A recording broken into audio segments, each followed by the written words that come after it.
just going to be being distracted by the slides keep dipping to your desktop Oh, occasionally. interesting. Um, Well, that's when I'm it's just clicking away. I was yeah, making I think sure it's that we were on YouTube as well. So I'm double checking that on the side. good luck with that. Yeah, but I was thinking it's interesting to see in the video game space. There's a lot of very outward hate, particularly right now, for the games as a service mentality, Yes. and there's this idea that developers should be delivering fully developed games. Yes. Whereas in the GW space or war games generally, there is kind of almost a converse mentality where if a game isn't getting very frequent updates, it's labeled as dead, and that then puts people off playing it. I've kind of my wife turned around to me when I was kind of having a rant that she has no context for about the idea of it being dead. She's like, well, if they stop updating it, you can still play it, right? Like all the board games we have. Like, So, yes, yes. it's So that's one um, of the things that, like, it, the Alive Dead, as in terms of like playing the game, yes, 100%. yeah, But Alive or Dead in terms of, so you have had like a first seat view of like how difficult it's been to actually get a decent amount of visibility up here. yeah, And now with the website and all of that, like you can live see when people start looking for tournaments, when people start looking for stuff, and you'll get like little spikes here and there. dramatic models I know that we discussed Yeah, are like mission building, but nothing that like utterly skews the state of the game. no, and I agree with that. And also, it, truly, Warcry hasn't really been on a 3 year cycle because version 2.0 is version 1 with a number filed off and then reactions added and then kind of rebalanced here and there. Like, we are not It's 3 years. more of a 1.5. Yeah, Yeah, yeah, yeah. In the same way that, like, and obviously I'm going outside my comfort zone here, but like Underworld didn't seem, for the new edition, it didn't seem to be like a completely new reimagining of it. It was, hey, we just kind of like trimmed the game back into a playable state, and well, maybe over trimmed, from what I'm hearing from friends and other people that play in the community. yeah, Um, but very much like the same game, the same formula, but just kind of refined a bit. And it's yeah, exactly the same with Warcry. And if they did go for a version 3, which, as you said, I would be kind of scared to see that. But it's the kind of thing where it's like, if they do go for a version 3, I would very much prefer that it was a refinement than yeah, a lot of people are talking about like more timing Warcry, like getting a game that's somewhere in between, and it doesn't. Like, a big part of the appeal for Warcry is that it's very it. You can devote a lot of time in list building, and you'll play like 3 games in an afternoon. So it's this kind of like, I can spend as much time as I want theory crafting, and then when it's time to actually play, it's gonna be nice and quick and painless, you yeah, know, um, depending on what you're playing against. But it's quick. It's for people that don't have a lot of time. I say this a lot. Like, a lot of the people that show up to tournaments or show up to these kind of things are people who are not here to. They've either gotten out of Age of Sigmar or they're getting into Warhammer. Right? It's people who are coming to the game specifically to avoid the complexity. Whether it is, I'm sick and tired of the complexity, or I'm new and I'm trying to get used to something. yeah. So, um, And just from a commitment basis, mm, there's the time aspect, the fact that you can knock a tournament out in a day. yeah, Like you can hear about like people making the cut for 40k tournaments, mhm, and then being like, well, I can't actually stay down in London because you've mhm, decided that the finals are going to be on the Monday or Tuesday or something. Yeah, yeah. Like it's a whole heavy affair, which is great for a certain demographic. I think it also loses, you know, a chunk of people. Yeah. And it's not to say that they, those other games aren't equally valid spaces to play in. It's just that I don't see any sense in dropping one for the other or vice versa. Hmm. Like, if somebody wants those 3 hour slogs, the Age of Sigmar is there. Oh yeah, no, absolutely. I don't see the point in taking something like Warcry and making it artificially longer. Yeah. But yeah, I mean, I know you put the slides together so that we stayed on track. Yeah, I So was like, see if we stick to about 3 minutes per slide, we'll be yeah, done nice and early, and we're gonna be here a while. But I just wanted to talk about the third bit of so an FAQ, right? They did say Horns of Hashut are getting rules, right? Helsmiths of Hashut. Helsmith, yes, sorry. Um, but it would be weird every time that rules have come out for stuff like Thunderstrike and everything else. It's come alongside an FAQ, and that would be sick. Actually, like I'm not even. The only problem is usually these previews they're about like a quarter, like 3 months before something comes out. So the question is, so the hope is something coming before that, or are we just did they just throw that out there and we're not going to hear anything for 3 months? Yeah, I think that would be very interesting. But uh, yes, okay. I do have rules. Is this a duplicate? Oh no, I was already on the second one. But yes, no. The rules confirmation is the other thing that I wanted to talk about actually. So they said that the Helsmiths will be getting rules, but there is also a Helsmith Underworlds warband. yep. So the other question is, are they also getting rules? Because we haven't had rules for Underworld's warbands since the new season. So it's one of these things where I'm hopeful. Yep. I. It depends how they want to put underworlds out there, because in a lot of cases they put them out through White dwarves. white dwarfs. So it depends whether they still want to save that as a white dwarf space. Hmm. But since they've also said all the rules are going to be free online, That's a I good would point. hope. Yeah, Yeah. I think we might take longer and work through the season, rather than having them bundled with the Hellsmiths. Hmm. But Well, I would be optimistic for it.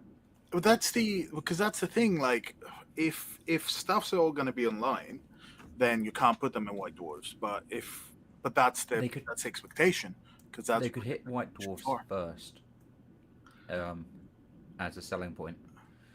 Um, yeah. I was gonna say that would be a sensible thing. But if I'm not mistaken, we don't have any of the Bladeborn rules published separately. Like it's all in the original Tome of Champions, Yep. and I think the chat can tell me if I'm wrong. Hey, Mike. Mike's in the chat. Um, Give me that freaky Nurgle fly, baby. 100%. But Yeah. it's like which one? Is it the one that's got its mouth through the head of the guy, or the one that's flying by itself? Um, but yeah, no. I mean, it would be sick to actually get some rules, and I mean, if they bundle them in an FAQ, that's even better. But White Dwarf would be uh, a White Dwarf would be a way to like stagger them out. I don't know. Yeah.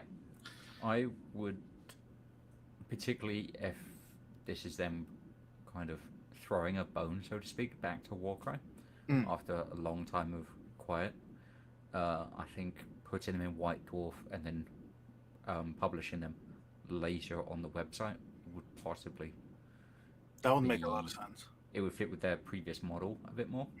Um, you would just almost have that month of exclusivity, or however long it takes them to pull it from Yeah. the White Dwarf and put it up. But we're just spitballing though on what their internal Yeah. decisions. But I mean, so that kind of touches on the kind of wider point that I'm always making. Like, I've always been pretty diehard on Warcry, and the reason is from the perspective of having to spin so many plates as a company, right? Warcry is a consistent like revenue stream for AOS models, for Underworlds models, for a crowd that would normally not buy those. And Yep. also, even if we're not particularly kill team sized, maybe as a community, the fact that we were out chatting them um, is a testament to the, Yep. some would say, how committed we are. Some would say how utterly fucking insane we are. Yeah. Yeah. It's the same, saying the The, same thing by a different, the fans of Space Hulk who have also been there screaming for some time. I did see a lot of chat about Eldari, Yeah. and people being very upset, and I understand. Um, but Um, yeah, yeah. It did also have me thinking though that we keep seeing more and more spearheads being put out with bespoke bands within them. hmm, And I think a lot of people were seeing that as a way to jettison stock mhm, or similar. Whereas I think I've started to land on the idea that it wouldn't be a bad way for bespokes to be handled if they, because it deals with the issues they've had in a lot of second edition bespokes where they've not been particularly popular hmm, because the Warcry rules haven't been great. But it also means if there is a reason to pick up the bespoke for any particular reason, you you can still get it if they sell it separately without the cards. Fine, I think that's also a few quid cheaper. Um, I'm looking at some of the kill teams that I've picked up in the past as well, where you can build them as 40k teams with generic yeah, weapons, or you can build them as bespoke operatives. hmm, Um, I wonder if there's a way where they're going, okay, we don't want to throw so much resource, so much packaging at Warcry, but we still want that sort of takeover yeah, because a lot of spearheads, despite beyond just the bespokes, the rest of the stuff you get in it can also be really quite good for jumping into Warcry. mhm, mhm. So I almost see them as a better jumping in point in a lot of cases, and it lets you try two different types of short game, so to speak. Yeah. I mean, Um, so Spearhead, people do always kind of try to pit the two against each other, yeah, and I don't see it, because the people that are going to play Age of Sigmar and that are happy to play with units are happy to play with units. It's two completely different play styles, but it's yeah, one of the things that we always talked about, which is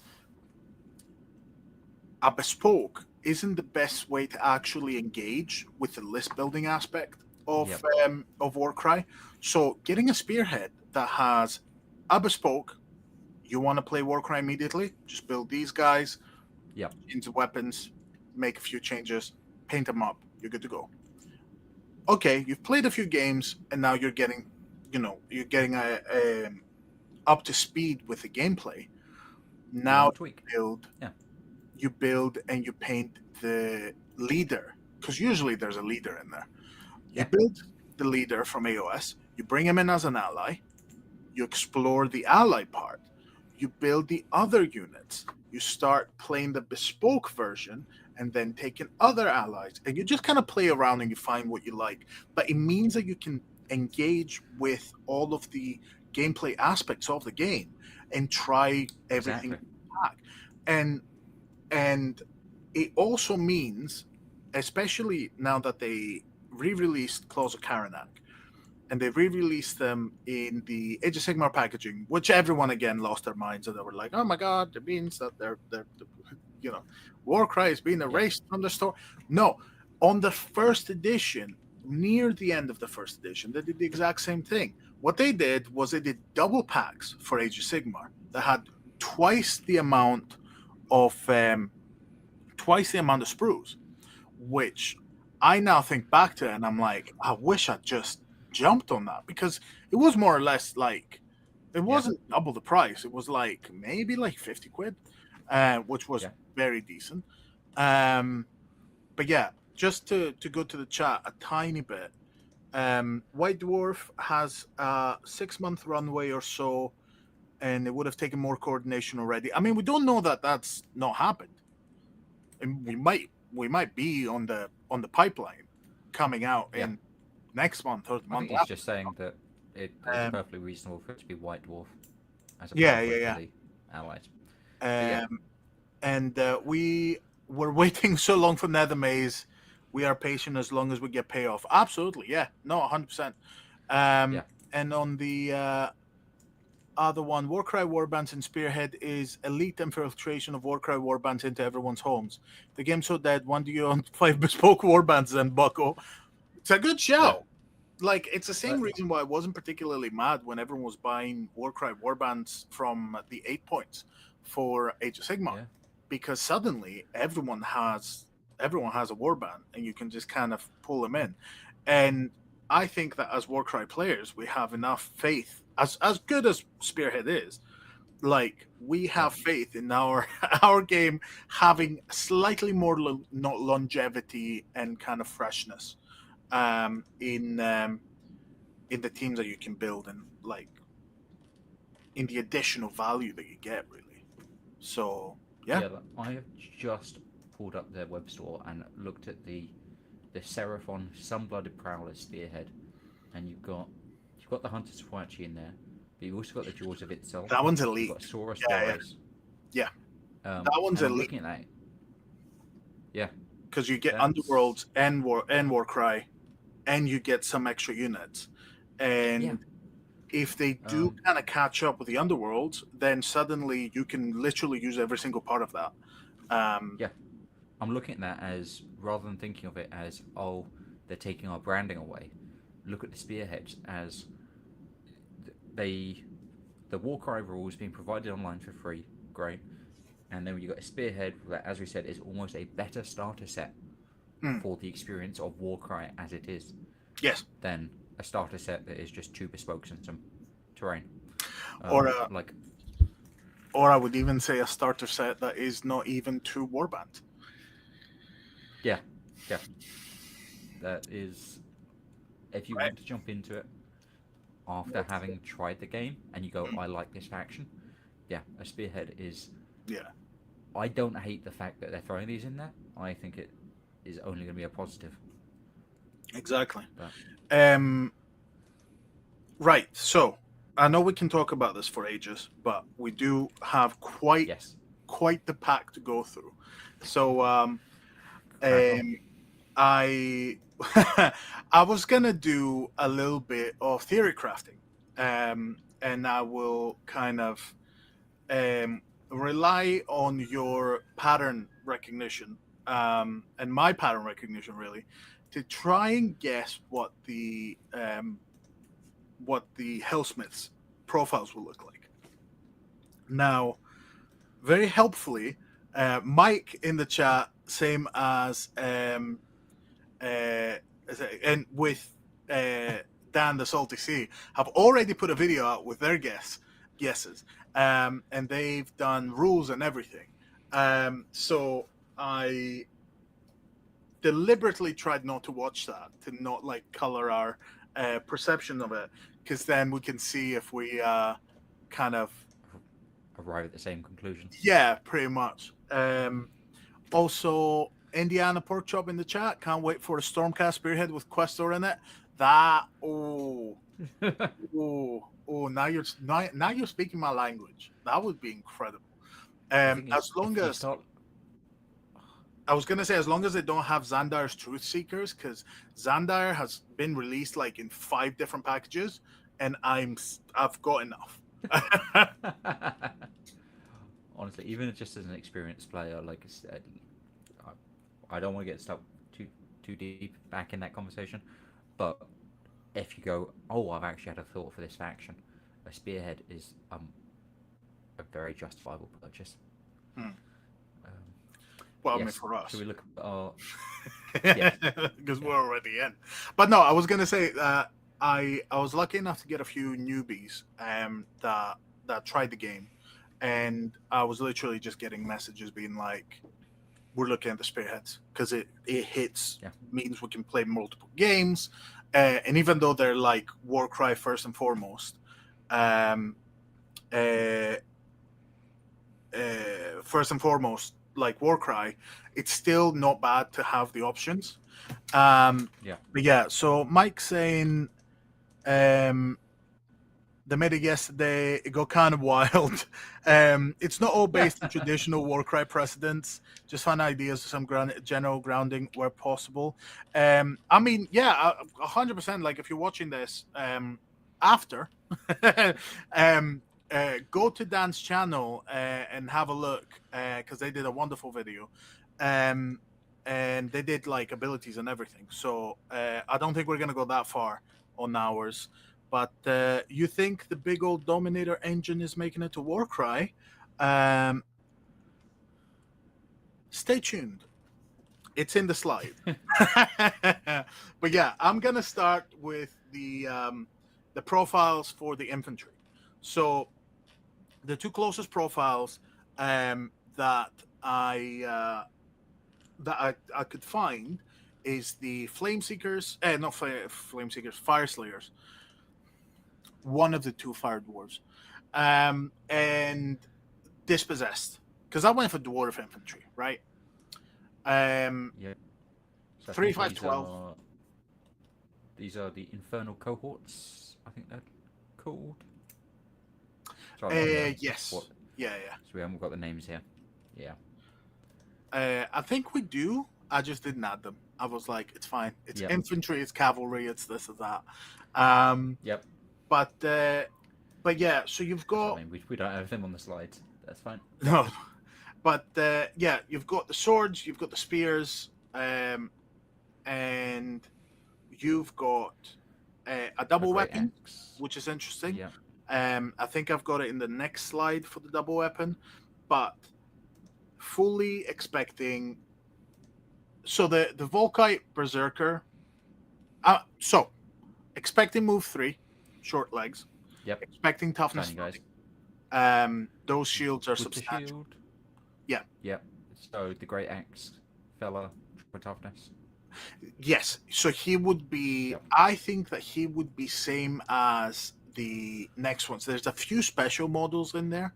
I don't think. I think the leaders have like special weapons, but Yep. I'm not sure. But yeah, for the shield, the sword and board is probably going to be something like 3-3-2-4. Maybe Old reliable. even less. Like it would make sense if they started moving towards having like more condensed profiles, like having a 2-3 or like because the 1-4 is one of the things that always leaves a bad taste because you're just crit Yes. fetching, you're hoping for the best. Whereas with a 2-3, you can get stuck in, and it slightly higher strength as well would be really good, given that the weapons are Yep. meant to be powered by that demonic force of the ground up guys. So Yeah. Yeah. I think a condensed damage profile would make more sense, given the eliteness vibes that we're getting from them. Yeah. Versus if these are the chaff, they are much better armed than your Dark Oath or your Marauders. Or I'm trying to think of other chaos profiles that have a 1-4. So yeah, I would expect base damage 2 would be Yes. justifiable lore wise. Well, they seem slightly more They seem slightly more elite. So as a Yep. result, I'm not expecting them to be 65 points. I'm expecting them to be, somewhere around 80. It would be good for them to be somewhere in between, because very often you either get 50, 60 point chaff, or you get 100 point chaff. There's very little in between. Or it's going to be something like Yep. the Bloodbound, where it's like 70-ish, but also kind of meh, because they can run fast, but they die to stiff breeze. But Do you think we're going to see them differ in any significant way from the Longbeards? um, I think having higher strength, yes, maybe Yep. losing some crit and then getting it back through like the spear, because the usual Yep. thing that GW does is -1 attack +1 crit, or -1 Yep. attack +1 strength. Um, but another thing that I want to kind of put in as a base to this conversation is we don't know what kind of abilities they will have. So if they have like a base ability, I think one of the things that I noticed was like a universal +1 to hits and crits, from um, similar to the Osiarchs, the Netherite blades. Um, that would change the math a little bit, and it would change what they would put in as like profiles. Um, but that aside, the I was them going to say being one of like, the other things I'm spotting on the sculpts of quite a few of them Mhm. is what looks like grenades. like on them. So yeah, if you look at that one, kind of the Oh lowest yeah, I see one it. you've got, and then there's another one or two on the Warcom page Yeah, there. But yeah, they do look like, I would be surprised to see some sort of grenade ability in there. Would be quite fitting. yeah, yeah. Um, yeah, it wouldn't be bad. I think so. Okay, so the reason why I'm not I'm trying super to think. excited by that is because it reminds me of the classic roll 2 dice. On a 4+, you do a meager amount of damage. On a 6, you do a ton of damage, Yep. which is And on a one to throwing three, it ball. does nothing. Yeah, yeah, yeah. It's Yeah. it's. Uh, It do I didn't say it was good. I'm just saying pattern yeah, recognition it would from the be. It minis. it would be slightly. It would be familiar, and yet, Yep. ugh. But Particularly uh, if we're looking at the engineering side of them. But that's I don't think we've got too much lore to well, we back don't up have a lot to go the with. Yeah, specifics. but Yeah, it's one of so these things as they could well. go wild and say this is like fucking potions of enlarging or something. I'm thinking like Duragar comparisons. Like it, Uh, it yeah. there's some fun places you could go rather than just going, yeah, we're gonna throw a bottle at someone. Well, that's the thing. Like having something that gives you strength and toughness would be something new. Plus Yeah, 1 strength, +1 toughness. Because we have like the Slaves to Darkness one that gives you strength equal to the value of the ability. But like if those if those instead of grenades are, as you said, like potions, that would be an interesting way to kind of like sidestep the usual stuff. yep. Um, but yeah, so It's just with the context of all their artillery, I am leading more on grenades, yes, but yeah, yeah, yeah. we'll wait and see what the law comes out as because yeah, Chaos Dwarves have been the Chaos Dwarves of old have definitely been a little bit more wizardy than your regular dwarves. Fair, yeah, yeah.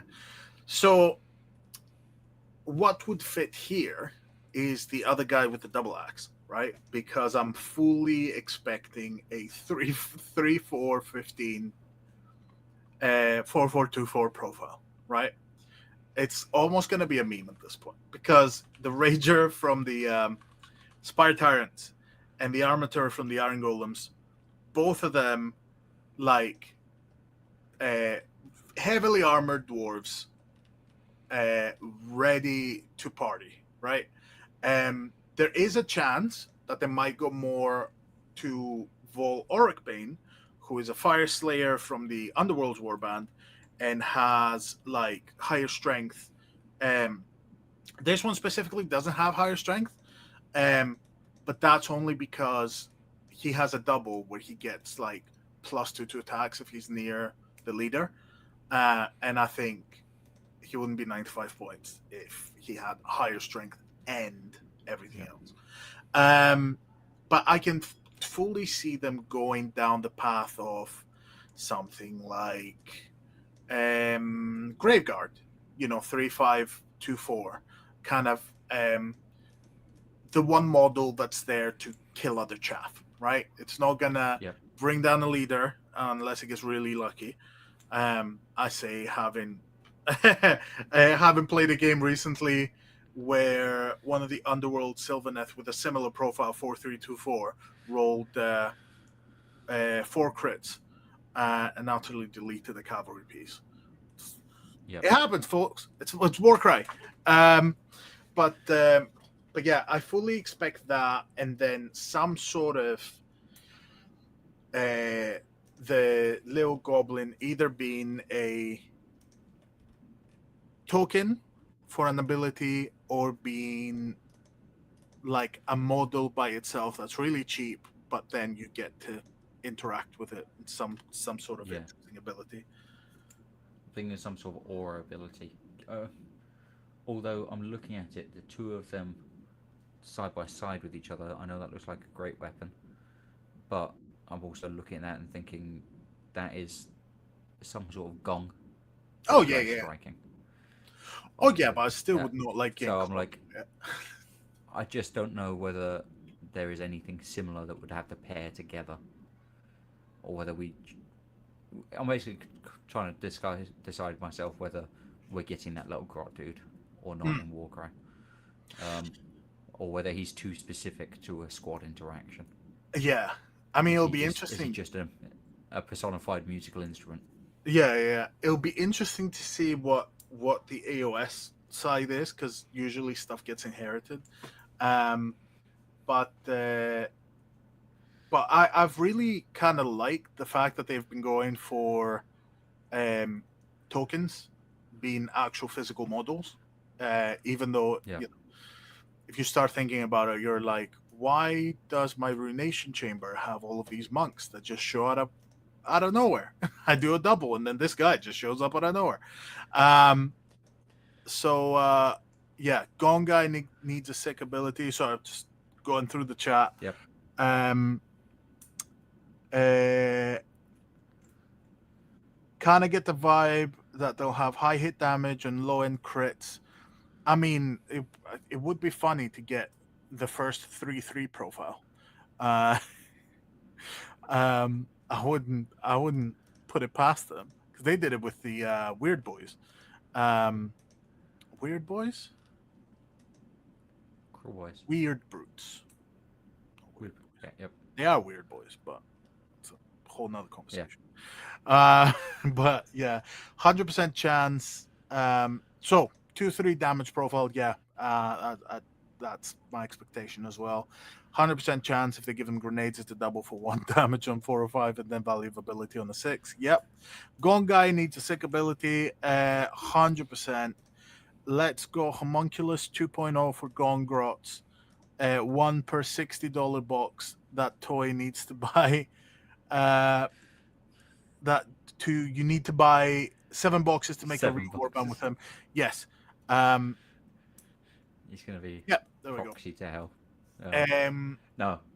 The homunculi actually ended up, being that for a while, because super cheap. And you only got one in the box. Nightmare. But, No, I'm just wondering whether there's any ability-wise that you'd link those two models. Anything that there are abilities from things like Sereni or the Corn Priest, the Underworld's Corn Priest, where both Wound the Earth and Hammer Tide. I'm impressed myself, chat. And I remember that. But yeah, because it goes with corners. It's a line from the model to a corner. Yeah. So either being able to um, go, if one of these models does the ability, both of these models get to give the aura, Yep. or if one of these model it's a line between these two models. Although that would be kind of silly because then it's like the guy throws the hammer into the gong. Yeah, that's what I'm thinking. Is there a way that you can only activate the ability if they're together? I don't think that's the sort of thing they dive into. Yeah. Um, so I don't know. I am feeling bearish. I think on Gongrot. Hmm. I don't. I'm not convinced we're gonna get I think, much I hope. interest with him. Yeah, I hope. I think it would be But difficult. I would love to see something innovative, but Yes, doing that without throwing in extra complexity it's is true. tough. And also, like the 4424 profile is just there, just kind of menacing. Um, Yeah. uh, could it Also, be like the JO ability maybe depends on two rune marks and their proximity? It could, and it would be terrible because it's terrible in J doubles as well. Because it's the kind of thing where it's like if the ability was strong, then positioning would be super important. But the ability is not strong, so positioning is kind of terrible. Like all that happens is if you do your positioning correctly, you can use your abilities, and that's not that's not fun. Um, so yeah, I think it's one of those things where if it was more common, it would be fine yes, because everyone would be playing the same complexity there. right, You could yes, yeah, yeah, other factions would have similar positioning decisions to make to access abilities. But if it's only one or two models in the entire range, they they're just a liability. yeah, It's not an even playing field. Um, yeah, yeah, yeah. Yeah, no, it's but it's the power. It's the power of it as well, because it's like yeah, if you have to jump through 30 hoops just so you can perform just as good as the other warband just existing, then yeah, yeah, you're just all you're gonna yeah, have playing it are people that are trying to make a point. yeah. I mean, if they come out in Warcry 3 and say, you know what, we're gonna make all sorts of little combo abilities based on combinations of remarks from the ground up, I think that would be cool. I I think don't so. think Yeah. I don't think adding it into one or two Yes. factions late in the game is fun Well, for those factions. yeah, I mean, I still think that if the warband is really good at without doing all of that, and then it becomes exceptional if you do all of the difficult positioning, I think As a that's skill play, decent. yeah, Yeah. But yeah, yeah, I don't know. Don't give him ideas, or we'll end up like the difference between Doom One and Doom Two, the PC shooter, where Doom One was like you had all the weapons, you were going around, you were having fun, and then Doom 2 went, you're going to never have enough bullets, and you're going to have to be running at all times. And I'm like, yeah, this is a great gameplay loop, but I am getting palpitations. Uh, I just want to shoot at demons, man. yeah, yeah. Yeah. It's funny though. Now mentioning demons again, I'm Mm. sliding back to rather than just making them potions, those bottles give me bottled demon essence that you get a Mm. buff in exchange for some potential negative, some Strength and risk toughness. mechanism there. And then Yeah, D3 damage to yourself at the end of the round. yeah. I Good. think that would fully fit the theming that we're seeing so far, particularly the idea of engineering with demons. Yeah. I think that would be a sweet direction to take that. Yeah. So, Mike in the chat, Frosthaven used a lot of that positional play, but I agree. I don't think it's as compelling in a game like Warcry. Well, that's good because, like, I want to play Frosthaven at some point. So, it's good to hear that that's there. But also, I do agree. That Like, I think I Frosthaven is yeah smaller I warbands, or it feels like smaller warbands. I don't know whether it's smaller or whether I've only ever seen it at conventions where they're showing a Right. tester set. Yeah, okay, fair Um, enough. so Because I'd have to you, look that one up. yeah, because you have But your wizard and they hire like a team, so I would expect it to be yeah, slightly smaller. But I don't know how big the games get. But yeah. yeah, Anyways, that's it. right. Let's move Um, on to the next one. oh, the Gloomhaven sequel, not the war game. Oh, this space is. Ah, okay, yes, fair enough. Yeah, yeah, You're thinking of Frost? Is it Frostgrave, yeah. I was thinking of the Frostgrave. war Yes. game? Yeah, yeah, Yeah, yeah. and yeah, I Frosthaven. completely forgot Yes, what you're not talking about. Frostgrave. Sorry. Yeah, Yeah, I just assumed I Frostgrave. jumped straight. I Um, jumped straight onto your wavelength. Sorry. Um, true, true, true. Um, right, big boy, big boy. he's coming. Oh, you happy to I, throw that out there? he's. I don't know. From, I don't think he looks too big for it. I think he is comparable Hmm. from the looks of it to. Yeah, I'm trying to think what else we got. Any of the kind of, your myrmidons and yeah. I think like. that if it's the size of a world fiend, it's in. Um, if it's the next base up, struggle because Yeah. so one of the things is obviously like the way it's meant to be played is Warhammer World terrain. We've talked about it in the past. It would already be difficult to get a World Fiend to move around some of the terrain layouts that we've had at Warhammer World. So Yep. that looks less like easy to move around, less nimble. And if the base is bigger, then it would be genuinely, I think, a detriment to actually have it.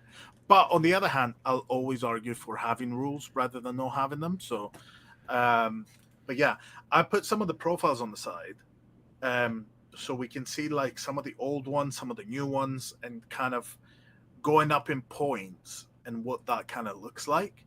But I realized I didn't give you time to give your bit on this. No, that's all. I'm actually just trying to pull the stream to see if we have any side by side models. But I don't know that we've got much context for the base size. There was a certain bit where they were kind of showing them, Yeah, I'm seeing a but background like shot. I don't think. Yeah, I don't know, but Herbert in the chat says it's probably an 80 mil base, which is bigger than Will Fiend and Storm Fiend. Does not bode well. Because I was gonna say like already 300 points is a third of your warband. So Yeah, 6534. It also would be so Rat Ogres 4636. Um, they made the splash, and they are 240, right? yeah, Um, some would say they're undercosted, possibly, but the shooting one, I know that several people in the community tried them, and it was somewhere in the middle of 12-inch range, 2 attacks, strength 5, 3, 6, with a double to be able to shoot again, yep, making a really so rolling 6 dice, probably hitting on 3s. Having 2 shooting ones could really like make a game feel not great. impressive. Um, Yeah, and it's always the case with these. It's always the case with these kind of like shooting profiles in Warcry, because Warcry by default is not it's not a shooting game. So I think it would be very difficult to balance it, and make this like impactful enough without actually completely derailing the game. yeah. I'm wondering the fact that it's got two cannons. I get the two attacks. I'm wondering if there's a balance around making it the idea that it fires very slowly, making it a single shot piece. Well, that's the other Again, thing. depends. Yeah, there are a few single shot pieces, and they are not being they're not being used because they're terrible. Yep. Because rolling one die It's is rough. just, yeah. Yeah. It's better for things like Vexmore because obviously Vexmore is only one attack, but you can buff that, whereas you can't buff And it's melee. Yeah. yeah, shooting. Um, two I attacks, 5-10 damage. Whoop whoop. Yeah, no, I think the guys, my eyes fell on the profiles that the guys worked on, and I think it was something similar, like low attacks, high strength, high damage, and having some sort of ability. Um, I obviously don't know. Sorry, go on. I was gonna say we've got the melee build for him as well. Yes, yeah, So yeah, I yeah. The suppose hammers. yeah, we're looking at the Storm Fiend.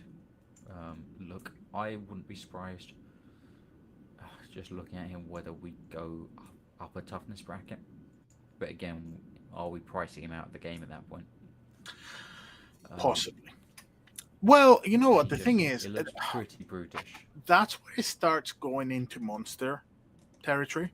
Yeah, And that's where we start going. Okay, could this be a faction locked monster? If it's that big, I I well we've got different takes because you've got like the faction ride Myrmidon, but then you also have faction specific mm, Myrmidons in the Arcanites, yes, don't you? So I don't think just looking at it from a size perspective necessarily will push it into allies. Um, but I'm also looking the Myrmidon as a 6 toughness, the Foamoid Crush as a 6 toughness. So I'd expect a 6 toughness on this guy. Like just look at him. it would make sense because he is fully metallic, so Yeah, that would make sense. But also, I'm another expecting some thing, sort of ability to do damage around him due to yeah, exhausting flame. I think. that's where it would be cool to have something like a passive because um, its belly is full of demonic energy, right? Yeah. Like crushed up demons. You can see they have like tiny little eyes looking out. So if you get a good crit, maybe hitting that causes a cascade, the thing explodes. So like the two ways that you can balance models is you know, points for what they're doing, but you can just give them like big, massive like drawbacks. So you can just go, right, on this model, if you use it's got relatively low attacks, relatively high strength, high toughness, right? It's a tank Yep. that the way to do a lot of damage is to risk it. So, hey, you get +3 attacks to your next attack action. Also, if your opponent does more than 15 damage or scores 2 crits, you take an additional 5 damage or an additional 10 damage. Like, just something that would really cripple you, um, Yep. but doesn't disincentivize you from going in there. Um, If so we're yeah, thinking in that direction, I'd be tempted to suggest then that push him up in wounds and points, play him as a monster, with the idea of as he gets damaged, he loses functionality. I think yeah, that would be if he is much bigger. yeah, because then you can just bracket it. Yeah, yeah, that's true. Yep. I think that would also perhaps take some of the sting out of the brutality of the ranged weapons. Mm, Although I don't know if we have any monsters with I double don't think so. damage profiles. And I think that's Although probably to be fair, if the only two viable builds, yeah, no, you have to give him a melee attack of some sort, I suppose. well. It's also the thing that Under, if you do take it as a monster, and if yep, your infantry are relatively highly priced, um, What you don't want is the classic Chimera and 20 Plague Bearers type of thing, right? Yeah.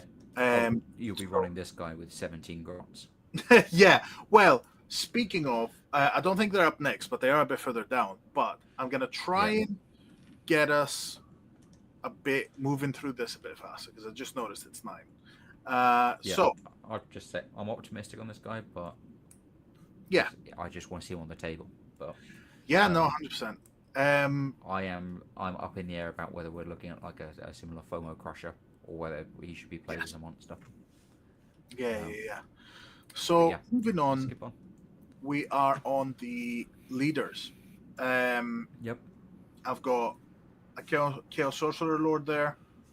I've got Rune Father. I've got an Engine Master with Engine Harness, and I've got an Old Guard. Um, I think the way these guys are, I think the top one is going to be uh, kind of the damage oriented one. Yep. Um, like all attacks, relatively good defense. But like That's the a 3-4-22, move 3, strength 4, sorry, toughness 4, 22 wounds or yep. 25 wounds, maybe even toughness 5. It would make sense. The armor is very ornate. Um, it looks like you can get your blades caught on those horns. Um, and then Yeah. So that's the War Despot we're looking at. So yes, I'm expecting some real good buffing abilities from him. yes. Um, a sweep Well, attack. Looking at that weapon. there's always a concern, and I will say it. Yep. There's always the concern of the classic profile of triple for +1 attack within 6 inches. Um, sorry, I just saw it in the chat. Mike saying, "Give this guy the War Machine. Yeah. Give this guy Shadow the Colossus rules to climb on it with weak points to aim at." It's not a bad idea. But also I'll make it. this guy plus 14 Gongrods. Yeah. That'd be hilarious. Wasn't that was that film with Ben Affleck, wasn't it? Gone Got. Gongrod. I expect to see Mike posting the Gongrot face on the Gongro uh, uh, movie poster. Yep. But yeah, no. No, a I hope Dominator engine with Ben Affleck's face. no. I hope so. I hope for something more interesting in the War Despot than the classic like plus attacks or plus strength. Yeah. Yeah, plus strength even maybe, but yeah. Interesting. He is modelled with a pistol, so I think we're looking at a. Oh, holy shit! Yeah. Yeah. I So don't love. So I don't love secondaries, and I'll tell you I think run it as an ability. that would be better. But usually secondary weapon profiles put the points up for no reason. Because you get the I think- ability, but you're not often going to use it, which is why I prefer the Engine Master with the Engine Harness because he only has the hammer. The Yep. Arcanaut Admiral is a few points extra, and you get a shooting profile that you're going to use maybe once every 3 or 4 games. And it's good to have Yeah. like the option, but like, is it worth the points on a regular basis? That's, when I'm looking at it, it's not the focus of the mini, so I don't expect it to be a full profile. But having it as an ability, I think, would be a neat extra. Almost to kind of balance out their stubby legs. True. But So at the move bottom, on to the. yeah, we have the Demon. Chomper's name, Demon Smith. Yes. Yeah. So it's gonna be really cool to see all the people that got the Warhammer World exclusive Demon Smiths from back in the day, and now have an excuse to paint them. But yeah, Demon Smith. I'm assuming that's why I put the Chaos Sorcerer Lord there. I'm assuming buff and support piece. I'm assuming 2436 profile for the shoot. Yep, slightly lower toughness, Yeah. big hat, but Yeah, I think toughness um, 4 because of the horns. Um, so yeah, again, I'm hoping for something different and something more interesting. But yeah. that's probably whereabouts it's gonna be. Try, I'm trying to have a think of what you have specific because he says that they can heal war machines. I don't know if that's got any relevance in Warcry really, unless there's a rune mark I cannot think of that they would slap on um, Hmm. the Dominator. Um, I don't know. Um, I can't think of one that would fit. yeah, Although I if they mean, want to come out with a war machine, or well, I if we hate that do term. get the Big Mac, then it would make sense to Yeah, have those two be kind of like linked in some way. Um, yeah. like a I heal suppose. specific to it or something like that. Yeah, if you just specify that it can be used only on in faction Mm, um, fighters with the, I'm guessing, bulwark rune yes, mark, or I yeah, would expect everything to be faction locked, because yep, with Thunderstrike, the gacha ones, everything was just locked down. It was like super locked down, except for maybe one. I think the Apprentice one that gives the extra attacks and strength.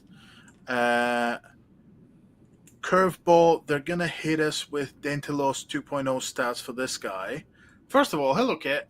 But also, yes, Dentalos has a renowned strong ranged attack. So getting another strength 5 out of nowhere might might be an idea. Um, yep. I mean, I just really like. I've really liked the model. I know a lot of people have said that it looks very Warcrafty and stuff like that, but like the flames and how they've been This painted. Ah, this is also a moment to, like, there are discussions from people that are involved in the development of Warcraft that say they were trying to get the Warhammer license, and ah. yeah, So they is it? Which one is it? yeah, we are talking Chaos Dwarfs were back in the old days of Warhammer when Blizzard wanted to they started work on Warcraft. They wanted the Warhammer license. They Yeah. couldn't get it. Is the some of the discussion. I know that's attributed to. I was reading that attributed to at least one of the developers. Hmm. So it's not completely out of my arse that yeah. I think we may be having an issue of um, these have both come from the same inspiration. Yeah. Yeah. I don't think this is inspired necessarily by Warcraft. I think particularly the big hat, the silliness, that was classic old world Yes. Yeah. Chaos 100%. Dwarfs, which has then been it's permeated into Warcraft and it's also brought forward here. Yeah. Is my take on it. And I mean, in general, the Um, Warcraft idea of like kind of the only change is the dwarves, right? I don't know enough about. If you're a Warcraft like connoisseur, don't shout at me. But like, wasn't that the whole point that Gul'dan was like using demonic power to make himself more powerful, and that's why they all turned green from whatever color they were before? I'll say I think that's also Or the is that paint from the scheme. movie? Uh, we got confirmation that you are getting Yes, it I got a correct. yes in the chat. I am never wrong. There we go. That's it. Famously, It's the fell magic. Sick. Well, there we there you go. go. I Um, I think that's one of the choices to make these guys so green in their paint scheme. I think has hmm, drawn a lot more of those comments. yeah, I also think it's a mistake when you're then stepping in on scaly toes. Um, but yeah, I think that you're looking at them coming from the same inspiration source yeah. rather than aping Warcraft. I will say Maybe. I wouldn't be surprised if the reason why they went with like green fire. I mean, it's a bit too close to Skaven for my liking, but Yeah. And a bit also too like Necron-y on some of the weapons. that's true. Well, it's one of these things where if you have the colors, you know, if you if you're I suppose if they're trying to canonically say the warp is green, like, is that's that what true. we're Yeah, yeah. arriving at? Or the Skaven weapon? But that seems like a little bit too like ordered for my Yes. chaos liking. Yeah, yeah, yeah. A bit too. That it has a color. But So yeah, yeah, I can I definitely do see think it. them being like this isn't fire. We need to make clear that this isn't just fire. No, this. And then I think they've veered. They're so worried about stepping on the Fire Slayer's toes. They mm, veered too hard into the Skaven lane. possibly. Um, I think we could have done with certainly, particularly if you look at the old Chaos Dwarves, very very fiery. Um, I think we can talk. I think the next slide, Yeah. once we get to it, because we haven't talked about The the only one we little haven't pirate talked looking about dude, is the Ashen Ashen Elder. Elder. Um, Yes, love it. I hope he I, gets the but weirdest fucking profile. I hope they look at him. go I just want weird brute. him to have a pirate hat. Give him a little pirate hat. I'm sure that friend of the channel, Warboss Kurgan, has several just sitting there waiting. I know he's Yeah. not an orc, but um, a Yeah, but man look at him. He wants is to be one. exactly he needs it. But yeah, no, absolutely. I think that one they have the most potential to come out with something truly deranged, like I love. self-immolation, like just all kinds of like cracks the thingy open and like does like a once per game like big massive swing, um, extra bonus attacks versus like dwarves. This is your Yep. like dwarf specific because we have enough dwarves in the game that you can have a piece that is just this piece is just against Warfade. dwarves. Yeah. Yeah. Um, or The only issue there will be, I suppose you go down the faction room mark. yeah, yeah, yeah. Um, You just go yeah. if this guy gets recite the ancient rites, demons give him strength. If the enemy is a fire slayer, Caradron Overlord dispossessed, double it. Yeah, that was it. I was just trying to think of the dispossessed having their own rune mark. Yeah, yeah, yeah. No, they do, they do. Yeah. But then you also have that in the Vulcan Flame Seekers. It gets a bit messy. What if they add too many bespokes? That's true. Yeah, that's true. But like that's just a point in the admin of the abilities. Really. Yeah, that's a procedural type of thing. Sick. Okay, on to the next one. The cavalry. Yes. Well, we have We're dragon definitely ogres. getting them. Yeah. Yeah. We have dragon ogres. We've got the leader there, 3-5, 3-6. I think the glaives having range 2. I would even say range 3. Those things are massive, right? I would accept range 3 if they weren't also dwarfs with little small arms. I think that. Good point. I think we're looking at range 2. That's a very good point. But yeah, range 2 and then range 1 for the clobbering time. I hate that we have a very reliable charge mechanism, because one of the things I've picked up from the chat was that from the presentation was that it says that usually they trample so hard when they charge that there's barely anything left standing. So I think if they really want to give them like a strong charge, getting the usual if you finish a move, do X amount of damage, but like bringing it down to a double, very strong, very useful. But also, it doesn't give you anything bonus. It doesn't give you anything extra. It doesn't give these big, massive models any unnecessary. What's the word? Any unnecessary action economy cheating. I think about whether what the distinguishing features will be between the Bull Centaurs and the Anointed Sentinels. Those are the topless guys. Obviously, Yes. part of it, I'm thinking toughness disparity. I think yes, because they are more. Because they are more. Well, they might even use it as a way to like keep the points down. Yeah, Give them a charge ability with a twist, like Seraphon says. Chat, yeah, possibly. Um, but yeah, I think that going the Gorger route, where you give them really low toughness, lots of wounds, because they yep, technically the ones at the top, the Anointed Sentinels, they don't have any armor. So yeah, make them high damage, same as Gorgers. Keep the points down, um, and that kind of counterbalances a lot of the stats. But it's we've been talking about them specifically and like comparing them to different things, but like I think the overarching and something that I should have probably mentioned right at the start because I thought about it before, but the overarching thing is they need a certain thing.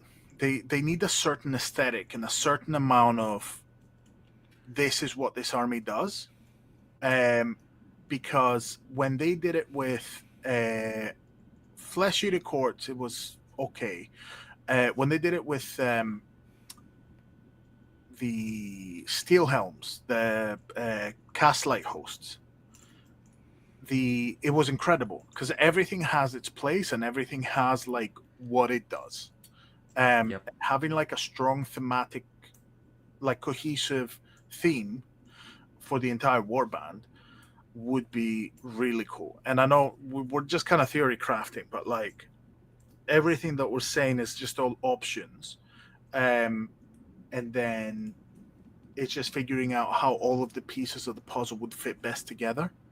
Um, Yeah, I would say this is a little bit of we do a lot of bit of wiki archaeology, going back reading on the old Chaos Dwarves and kind of the issues they had, why they got jettisoned from fantasy battles, was a big part of GW didn't know where to go with them, mm, because you've got the Skaven for the war engines, you've got existing dwarves, you've got slayers, you've got the beastmen. Obviously, we are seeing the jettisoning of beastmen from yeah, Age of Sigmar to rip, make way for these guys. Yep. Um, I still think they made the mistake of not, in some way, narratively pivoting them to destruction. agreed. Um, but um, I think the centaurs we're seeing here are the obvious, like, okay, we're losing the beastmen. These guys will take up that segment. Um, how will they thread the needle on making them suitably different? Mm, Um, because it's not really the same as the Votan in 40k. Like, we have other dwarves, and we have other weird chaos guys underground that make machines. yeah, So I am curious to see where they're going with it. Currently, I'm not seeing a huge amount to differentiate them. Um, yeah. I mean, if but they we'll see. continue with these are the so thematically, I kind of get it because it's different than um, it's the it has a certain amount of religious slash using demons, demon smithing is a nice twist to it, but If I having them saw as more of that, I would slightly be very excited. hmm? If I saw more specific demon smithing rather than just warp fire Yes, smithing, yeah, I would no, be very yeah, excited. no, Like that, I totally agree that that would distinguish them. yes, Like people in 40k screaming for the Dark Mechanicum because they want to see that, where it's not that you're just using the essence of the warp, you're using the demons, and they've got a lot in the narrative here about that. I kind of would have liked to see more some of it. Hashut demons. Hmm, I would like to see, you know, something enslaved, something like the ability for this sorcerer we're looking at to go, bam, there's a demon with a chain yeah, on him. He's mine. Um, or Yeah, I mean, we're seeing the belly with the eyes in it, more of that. I think yeah, that's a really good direction to go in. I think yeah. people are excited for that, as we've seen with Astor. Um, I just realized yeah.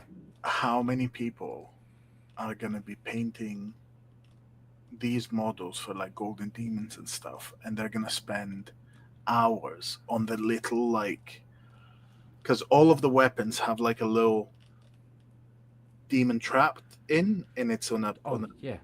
big crystal thing. And the idea of like sitting there and just painting the faces, or like freehanding like really really tiny like oh, someone's gonna cook with this, There's and I'm really there's the excited about it. potential. There's the potential. Like as you're saying that, I'm having to look through, and yeah, I can see like there is a demon in all of their weapons, Mm, but I can't really find anyone that doesn't. There is a great space there, either as like a battle trait mm, or a low faction wide double ability, like got with the Dark Oath with their oaths. Like yeah. there's the potential to do something really fun there, and something that's very risk reward, Yes. something Yeah. Yeah. that's damaging. Um, I'd like to see that as just a faction wide double Yeah. or a Well, battle trait. that's the thing. The doing the Um, demon smithing. I think that leaning into the risk of it and giving, so we saw it with the rat ogres, where they go bonus attack, but you take feedback damage back. Uh, I think going further on that idea and like exploring it more is a great way to undercost these models so that you can have like a nice big war band, and The then number of hoping for moments, the best. yeah. I'm Because just picturing the moments of that pivotal moment in a tournament match where you throw the dice for some ability and you blow your own guy up. yes, Like there are going to be stories if they go in that direction. yeah, yeah.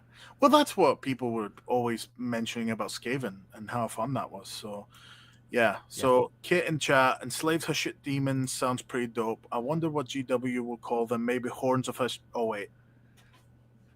Yeah. Um, like I genuinely, I do think the I horns got cut just as a kind of distraction.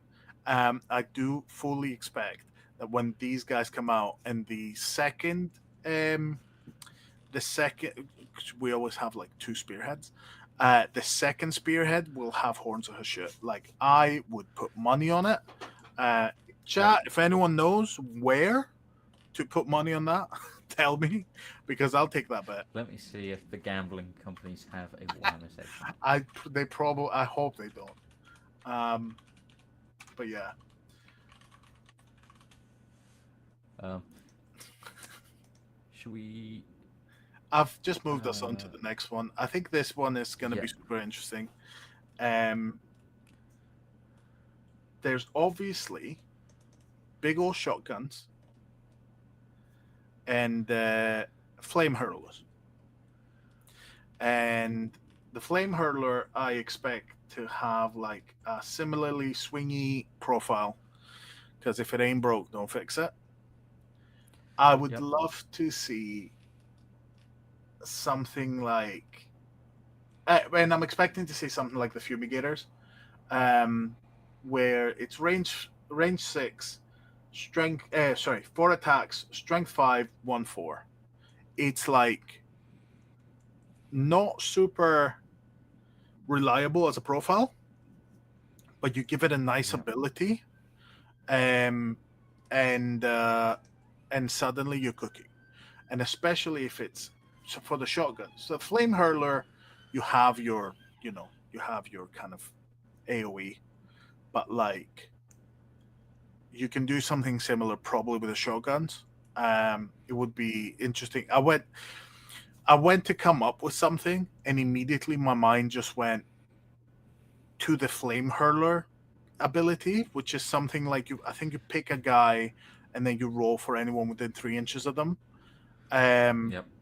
I would say like something similar for the ranged one, where you uh, pick a guy, and then you pick the first one, but anyone in cover would just not work. Like figuring out some way to like phrase it that you just hit the first one visible um, on a certain line or something.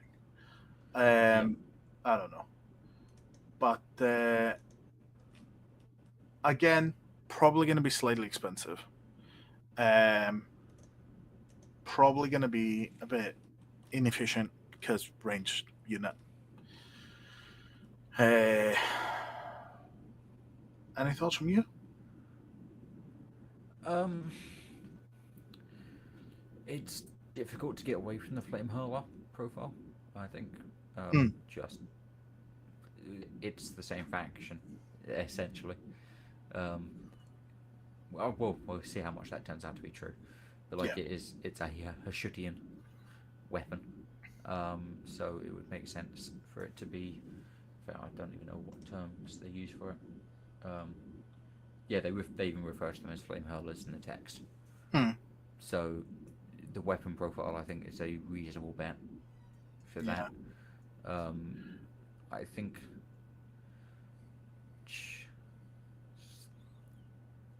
I mean, there is a chance that Yeah. those ones at the top are not shotguns, and they're like long range single shot cannons, like an ether They are. cannon. They're described as blunderbusses. Ah, okay, yeah, no, that's a shotgun. Yeah, yeah. So that's where I'm looking at this and going. There's only so many ways they can differentiate them in the actual profile. Yeah, I think we're looking at the Thunderer deck sweeper yeah, profile. Um, fair. I would struggle to think of any way that they differ from that just in a pure profile perspective. Um, Yeah. I ability think, wise, yeah, sorry. I was gonna say, I think if the attack is small enough, turning around and say with the flame hurler, for example, if you want to repurpose the ability for the shotgun, and then you can go, you do bonus attacks because something like a ranged version, shorter range, but a ranged version of Tanari. You Yep. pick a guy, and then you do a bonus attack on everyone around them. Um, and if the profile is kind of low enough, if it's something like a 4422, Yep. you know, it's it's gonna be devastating, but you can kind of play with the numbers and make It's sure that's mitigatable with positioning yeah, yeah, as well. yeah. So Yeah. So something like that would be cool. Right. yeah, I think that's the last ones that we've got. Hobgrots. I think we're not going to see anything exciting about these guys. Uh, this is where narratively fun to throw the hobgrots and goblins and dwarves together. Um, it's I think it's going to be a fun space for conversions hmm, from the different. We can steal stuff from other dwarves, other destruction factions to throw onto these guys.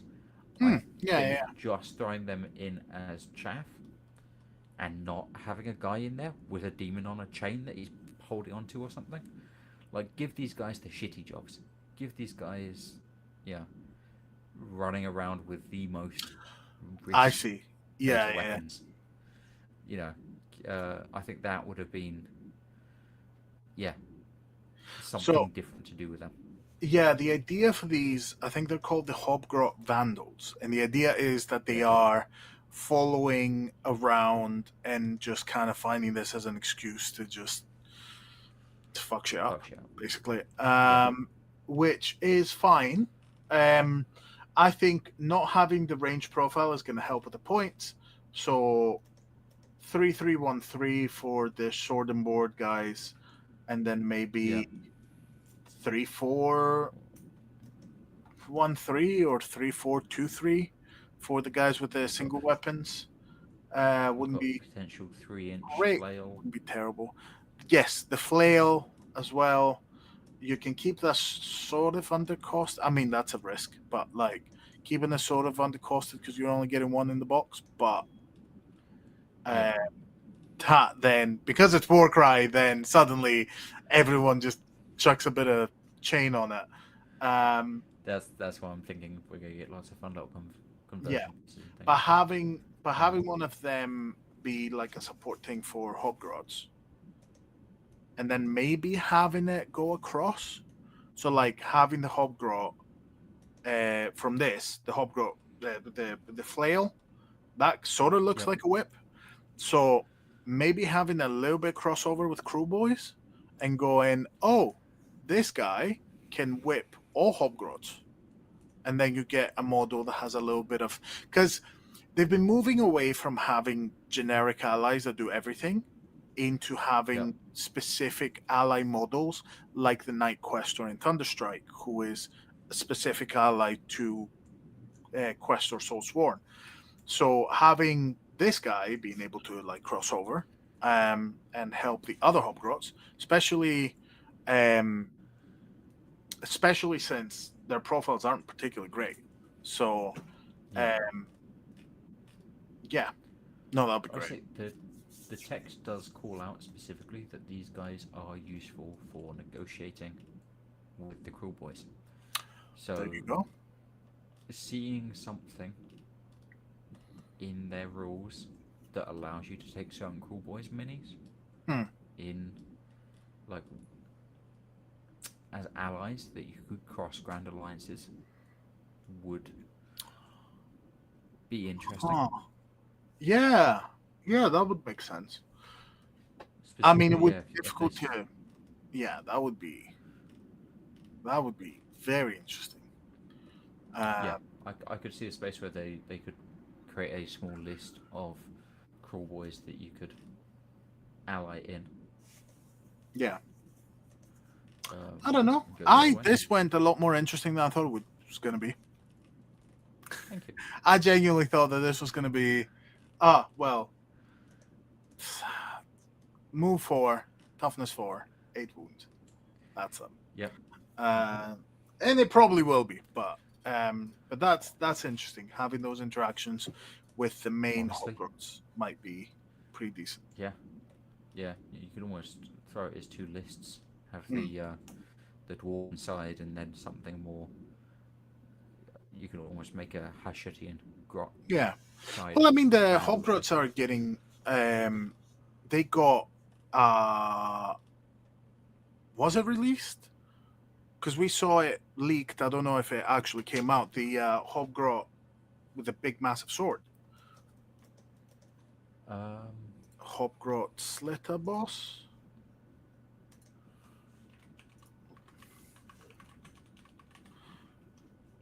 I am losing my mouse.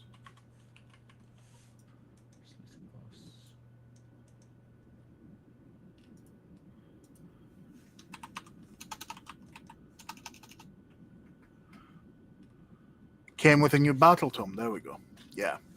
Hobgrot Rangers versus Celtic Kit Bass and Paint Job. Oh my god. Don't start. Don't start on this. Um, You're revealing your location. yeah. Got your eyes closed, Um, yes. but yeah, Slitter Boss came with a battle tome, so Yep. There he is. I see. exciting potential Um, yeah. crossover. No, I like it. I think that would be a more interesting things to do with the Hobgrots than just having a base chaff profile. Well, yeah, they're nice, and everyone has them because of the because Magazine. of that magazine. Yeah, yeah, yeah. So I don't know. I have like 2 or 3 units. So Yeah. um, yeah. Anyways, right. I think that's the end of that. So I think moving on. You don't think we're getting Tar? What the big bull guy? Yeah. No, No. no, I don't think we're getting that one. I think we've reached the end of Yeah, what we can that's get it. there. But so obviously a lot later than I thought we would be. But chat, I have about 40 slides. I have gathered the like main information for tournaments from the summer of Warcry, and I started a bit selfishly by starting it with the Ravage Coast Blues event on the 31st of May. We're going to get through as much as we can. Like you can see Badger's hydrating, getting ready. But if It's a sprint, not a marathon. Yeah, it's one of these things. You want to give events like their time, and you don't want to rush them and stuff like that. So we'll see how far we get, and then wherever we stop, we'll just start on the next one. Because I think we're going to be able to catch up. But yeah, Summer of Warcry, tons of tournaments. In general, we're going to be obviously covering all the WorldCryUK events. And we're going to be covering mostly competitive. What's up? I've just looked on Discord and seen the Gone Grot movie poster. Is that already on? Mic works That's entirely too fast. That is actually insane. Gone Grot. That was 20 minutes ago. Appreciation threat. That is insane. I love this. Thank you so much. Oh, that is perfect. Wild. Okay, that's got me excited for Grots again. Yep. Sick. Okay. Anyway. So, yes. So, we're going to be covering mostly competitive of a certain profile, but I mean, obviously, I've got a few narrative events in because, like, 100%, they're great, and yeah, I think I just put it in there because I didn't know how many events there were, so I didn't know if I was going to cover all of them. But if there is an event that I'm missing, I'm mostly working off of War Tally. War Tally. So I know that there are events down under that are not on War Tally. So if you know of events, if you are running events, or if you're playing in events that I have no access to and I'm not covering, please send it in. Please let me know either in the comments or in chat. Get in touch because I would love to be able to cover them. So yeah, we are gonna start with Ravage Coast Blues. By yours truly, your boys and girls of WorldCryUK, Birmingham, United Kingdom, at the UK Games Expo. We had a Saturday and a Sunday event. The Saturday event was a competitive match play tournament, 36 players, and we had a pack that was very I thought it was fun. I went for 2 missions from every one of the big mission packs that we've had from GW to try and keep it kind of, try and keep it to the official material. Unfortunately for everyone there, this wonderful coin that I used to flip, because we had 8 missions and I flipped a coin between 2 every round. This wonderful little thing, there we go. This wonderful little thing absolutely messed up everyone who showed up by giving us 3 treasure missions and then an objective and kill. But it was really interesting because I think it changed the entire complexion of where that tournament was going. But for the missions, we had Cursed Prize, which is the good Cursed Prize mission. It's not cursed. It's not cursed loot. There is another cursed one, which isn't as good. And then Sure, chat will get to it before we do. Probably, yeah. The Cursed Relic. Cursed Relic, that's the one. Then Pillager's Loot, which is a slightly modified version of Loot and Pillage by Dan, again, the Salty Sea, Gifts from the Gods, and Lightning Raid. And for the results, we had Anthony with Horns of Hashut, 4-0, absolutely ripping and tearing through. We had Craig Kavanagh from the Mid Boys with his Crew Boys going 3-0 and 1 draw. Same as friend of the channel, Anthony P. Yolaine, who you probably know from Manda Square and the Warcrying app, and also was a sponsor.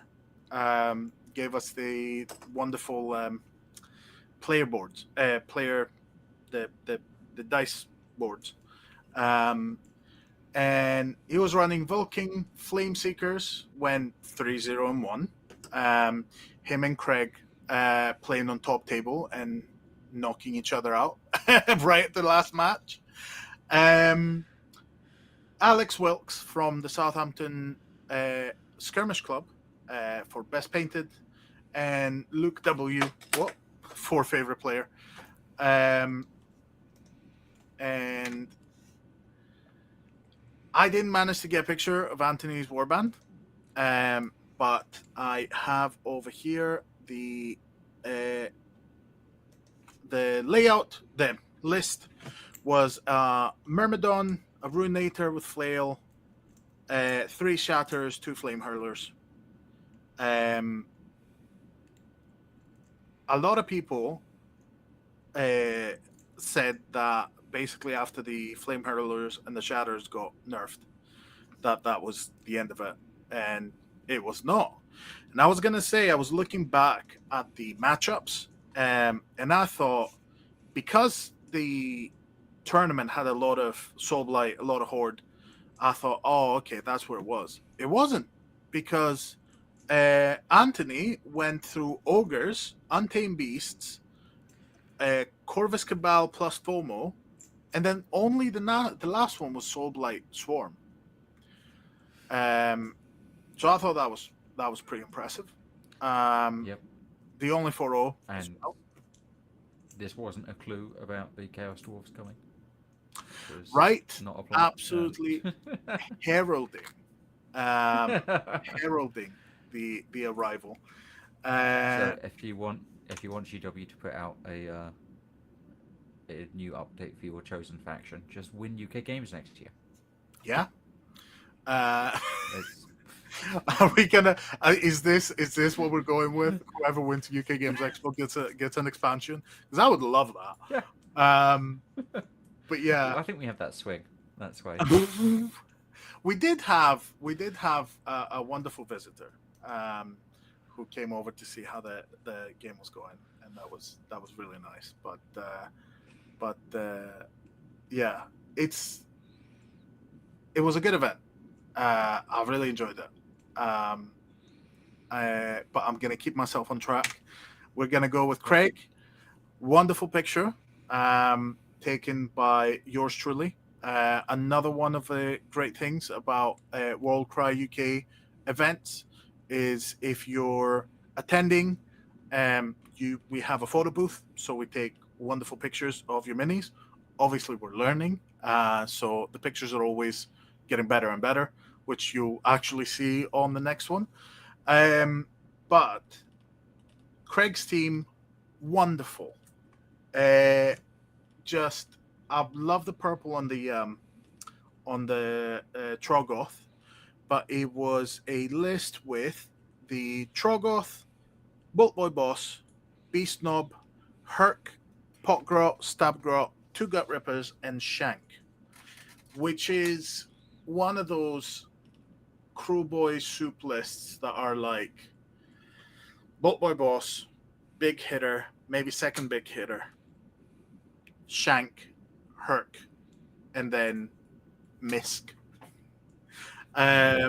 Which is great. You've got your net, you've got damage dealers, you've got range projection. We'll see a few lists further down there like that. It's tried, tested, true, and also really good looking. Um, It's what I like from Orcs is seeing just an absolute motley crew. yeah, I think it's when they look best. I think that might also be why the Vandals didn't excite me, is seeing something like this when you've got all the size disparity, lots of stuff going on. They look great. yeah. No, I 100% agree. And you'll see in general, like, there's a lot of war bands that are a lot of the pictures that I took on the day, and in future events as well. Like, you see a lot of these soup lists, and they're very often like very customized, very like bespoke built, and it's really nice. Um, so, uh, other Anthony, with his Vulcan Flameseekers, came These are third. gorgeous. These are Uh, absolutely gorgeous. they are really nice. I really like the kind of cream crest on the cephalopod. But yeah, Runefather with Bokaz, Thane, Drothmaster, three scale breakers with split axe, and then Sireni and Sephonir. Um, I think the first time that Anthony talked about this list was sometime last year, and it was the joke of like Sephonir hitting for like 47 times, um, but yeah, it's the classic thing of flame seekers having a whip for a beast, and then the beast that they have is not actually the best beast to use it on, which is hilarious. Um, but yeah, the path was Cypher Lords, Seraphon, uh, and Toast with Flameseekers, which was the true Flameseeker versus Flameseeker, back and forth.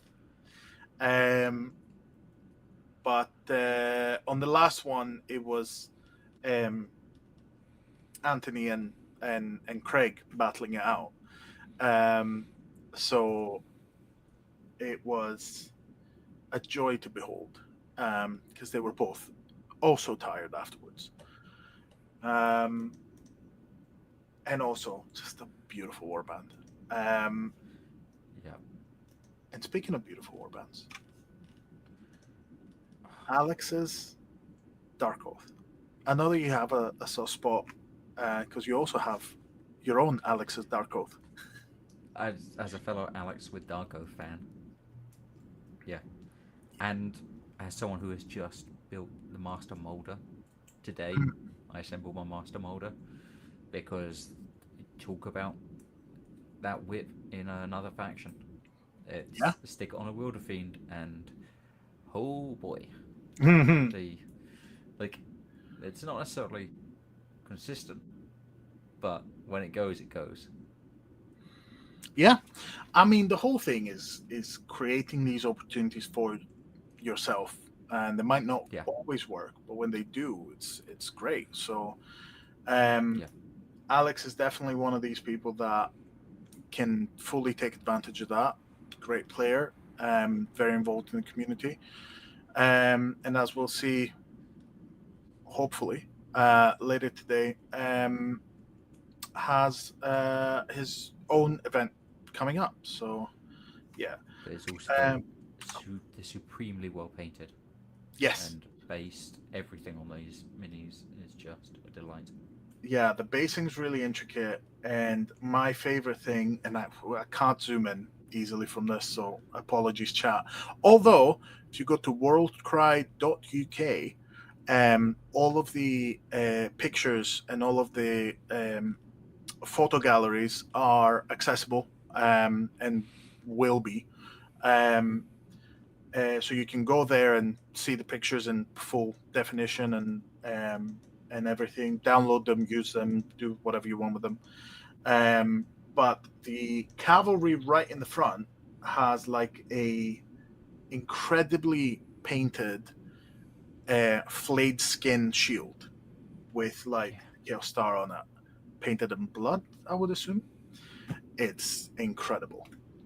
And that horse has attitude on his face.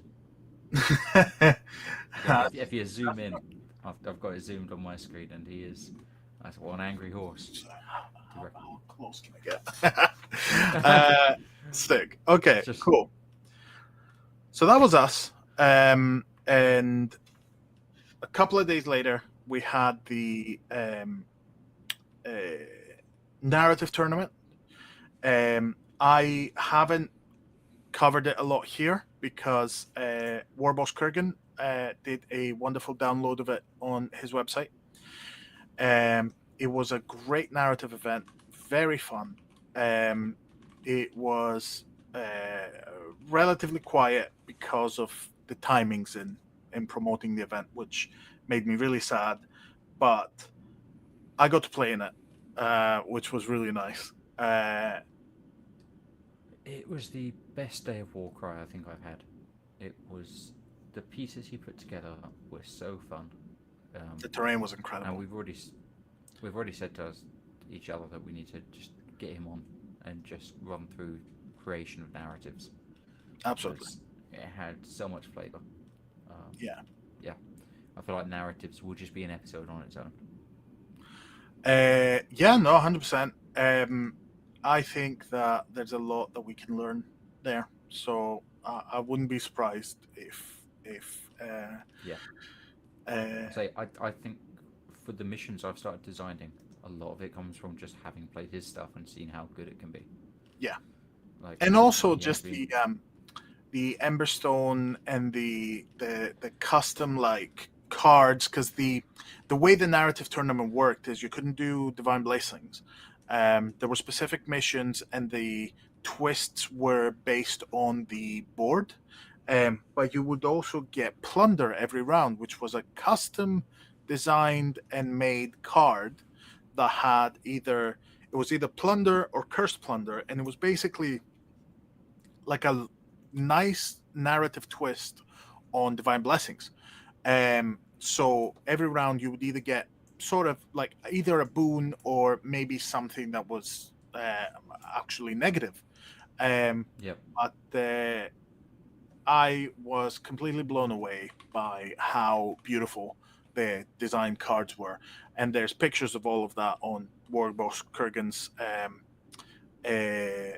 website. Yep. It was incredible, definitely. I still have footage to put out. It's been almost too long now. I feel like I'm scared of it. Uh, Yeah. I was doing well with the editing, and I'm just kind of slightly terrified. And then the new tournaments came up, and I've just kind of left it. But it will come out at some point in the channel. But yes. Next up, we are moving on to Hungary. The Neri Dennis Memorial Tournament happened on June 1st, and it was a now annual memorial tournament for Neri Dennis, who was a member of the Hungarian Warcry community who passed away recently. So our condolences, first of all, but also it's incredible to see the community like kind of get together and set something up like that. It was in Budapest in Hungary. It was 4 missions. It was monofaction, which is a really interesting setup. We've had this discussion somewhere, but it was on one box versus monofaction, because one box cuts out a lot of. It was the most recent episode of Wild Dice, actually. I think, where we had a little bit of a conversation over monofaction and one box, and how one box really gets rid of a lot of what's in the game. so monofaction Yep. might actually be a better shout. But also, that's you don't have to compare the two, right? Because Yep. they are their own thing. But it was 10 players. They were using the Mark of Chaos battle pack from Overthinking Warcry. And we had some very interesting. I mean, Splintered Fang in first, Kovat Chatila going 4-0. Very impressive. Um, Made me look at my unpainted Splinter Fang in a completely different way. Um, in second place, we had Urban with Skaven. Um, I actually have made some notes on the teams. So the Splinter Fang was 2 Venom Bloods with Pure Whip, so toughness 5.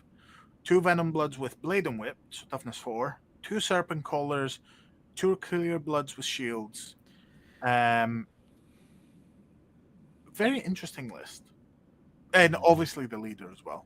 But he had decent numbers, decent toughness with Venom Bloods, and everything was really low in wounds. There was no tanks, even though you had toughness 5. We know how easy it is to like get good couple of lucky crits. And looking at the path going through Soulsworn, Gorgers, Skaven, and Crewboys, on a relatively kill heavy pack, I think, was like just really interesting. And we will see the name come up later as well. So it's obviously someone who knows how to play the game, definitely 100%. Urban's list with a Skaven, it was the sniper, a Fang leader, 2 Storm Vermin, 3 Clan Rats, and a Storm Fiend with gauntlets. Kind of hate the sniper, I'll be honest. It has that double where it spikes its output, but it moves back with every shot.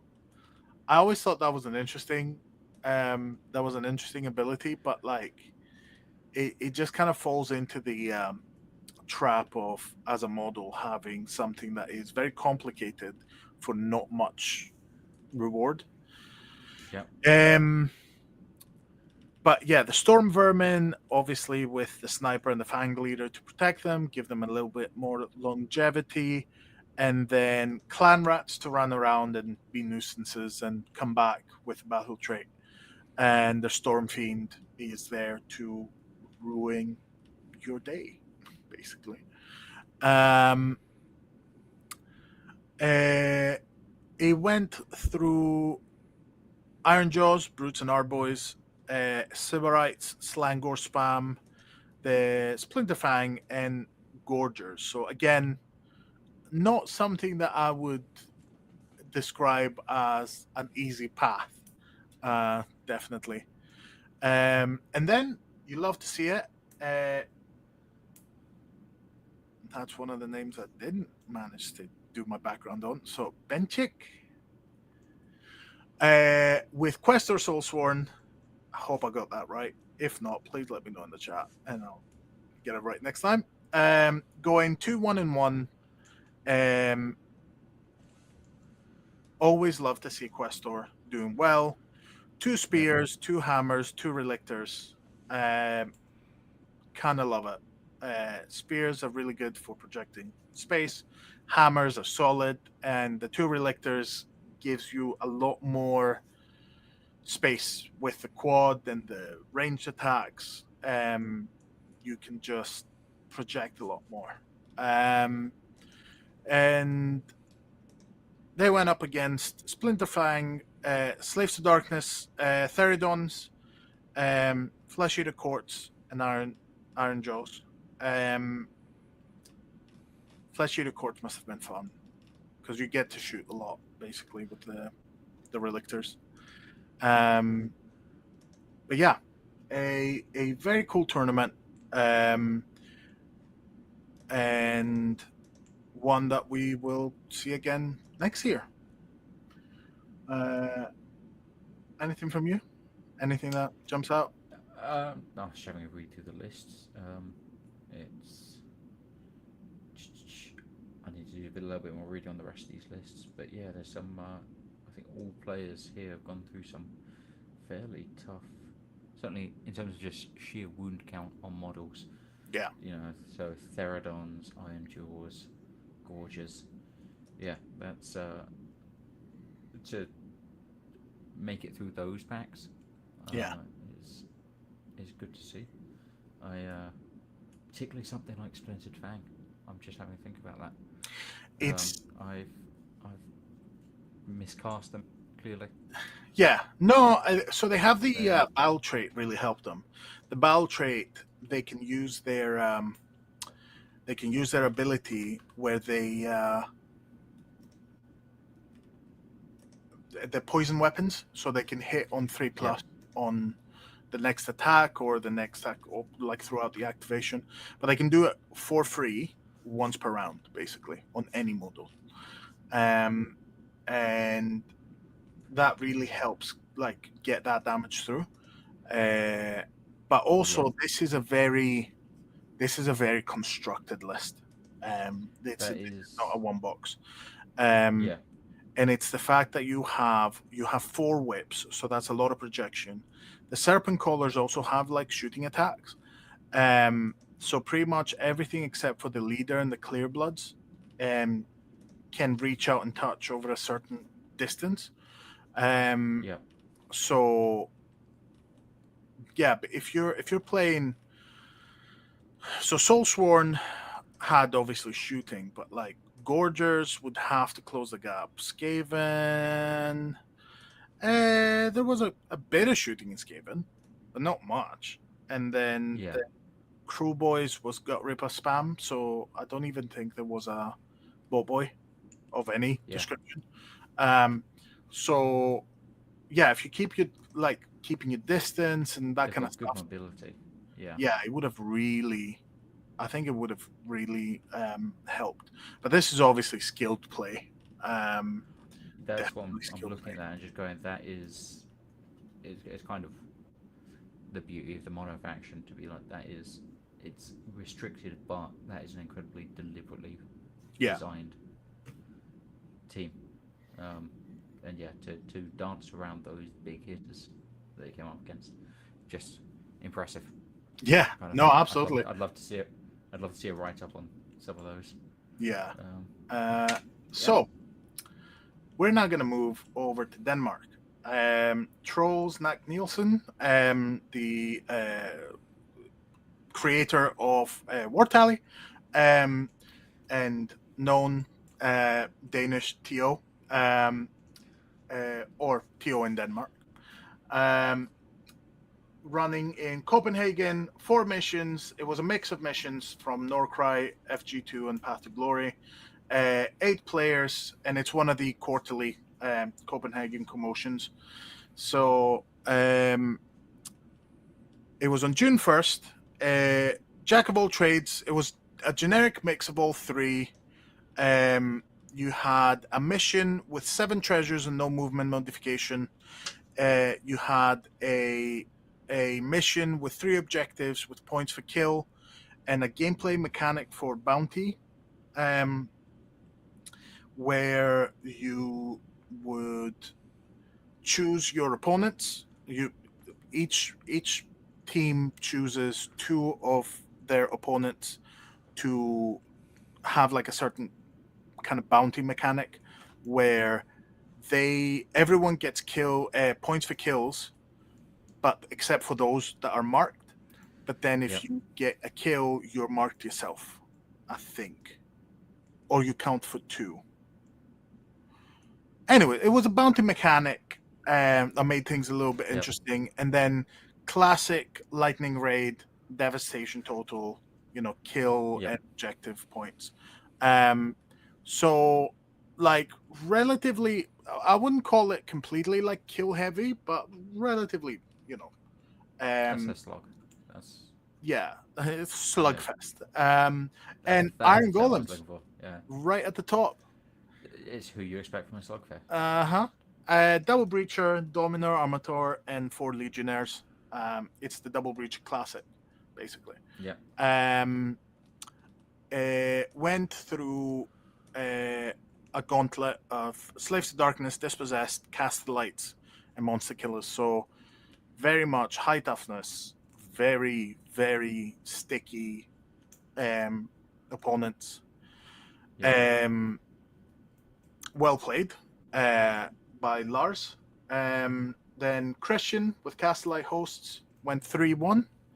The list was a Cavalier Marshal, a Warden King with plus movement, a Reclusion Prime with plus movement, a Herald, a Whisper Blade, a War Surgeon, and 2 Steel Helms. So very obviously, like the Herald is standard. Getting the Whisper Blade instead of 1 Steel Helm, easy, like very sensible. The War Surgeon, I think, has a heal, but it's a support piece basically. Yeah. And it's worth a point if you want to swap over a Steel Helm. And the Cavalier Marshal is just great at like alpha striking. But Warden King and Reclusion Prime. Warden King is a expected ally, but the Reclusion Prime, it's starting to pick up over Yeah. the usual ally in order, which is the Annihilators with the Grand Hammers. And the plus movement allows you to get places a lot faster, especially since you're going to be using the double for +1 move. So suddenly, like a Reclusion Prime that moves 5 and then moves 6 if you do the double. Strength 7. It's very few things you can crack with that. So very interesting, and it's good to see Gaslight Hosts do well because I was gonna say Castleites and the fact that the Iron Golems went to the Dispossessed. It's just it's good to see those factions getting a bit more play. I don't think I've come across them much up here. Yeah, So, Dispossessed are interesting. I think they're going to come up in the Southampton one, but yeah, I was happy to see Slaves to Darkness because you don't see Slaves to Darkness very often. It's not the list that I would run, but it went 2-2, so you can't argue with the results. But it's a pretty. it's it's super elite. So Vanguard with plus attack, FOMO, Slaughter Priest, 2 Chaos Warriors with shield. Your Vanguard is gonna alpha strike the hell out of everything. Yep. And probably just completely demolish it, not even use the triple or the double for relentless killers. Your FOMO, you just point and shoot. Your Slaughter Priest. Sorry? I was just saying FOMO gonna FOMO. Yeah, FOMO gonna FOMO.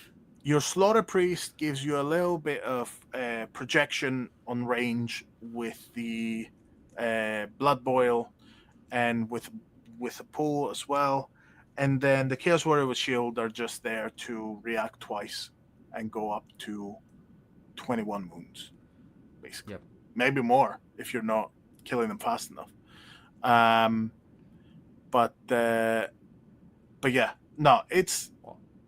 I'm not brave enough to run a 5-man Slaves to Darkness.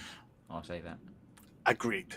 That is 1 alpha strike on one of your key pieces. Yep. And your game is cooked. Yes. But if you clearly got results 2-2. But as I said, if you can pull it off, yeah. I wouldn't give it a go. But you love to see someone try. Absolutely. Absolutely. And seeing Slave to Darkness more. Big fan. Wonderful. We're moving on to Mike, who might still be in the chat. Mad Cry 2, Excavating Emberguard, run by Mike in Wisconsin, US, 4 missions, 10 players, and it was a custom pack by Mike. I will say um, there is a full podcast episode where Mike talks about this entire event. Has pictures, like covers it way more in depth than we are going to here. But it was a great event. It was custom missions, and it's one of these things where, for me, it's like narrative plus because it's match play rules. There are some additional things. You had a weapon master thing where you could choose one of the profiles in your team. You could choose one of your guys and give them like a special ember weapon. And then the damage done with that was like one of the side quests. As I said, like I'm not doing it nearly the justice it deserves, because the entire thing was um, had a custom like tournament pack that was themed. The entire thing was just very well put together, and it was Emberguard, Mines of Emberguard themed. Um, and we had Dan. We had Dan, the Salty Sea on YouTube, with a very sharp Crowboys list, going 4-0 and winning the event. There was a name for it, but I'm forgetting.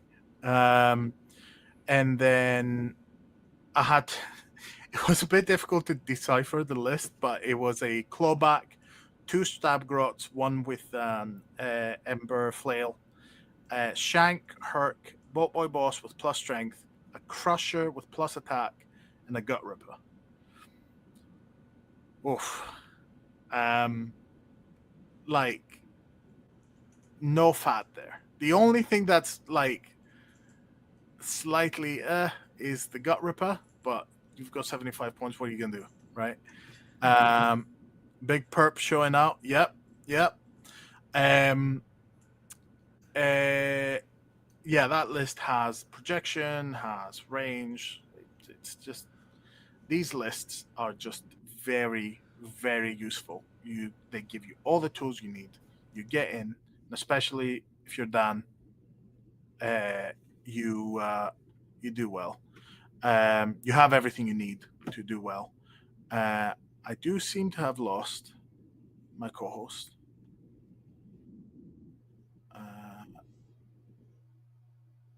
And now I have also lost sound. It's just us chat. Hello. Oh, there he is.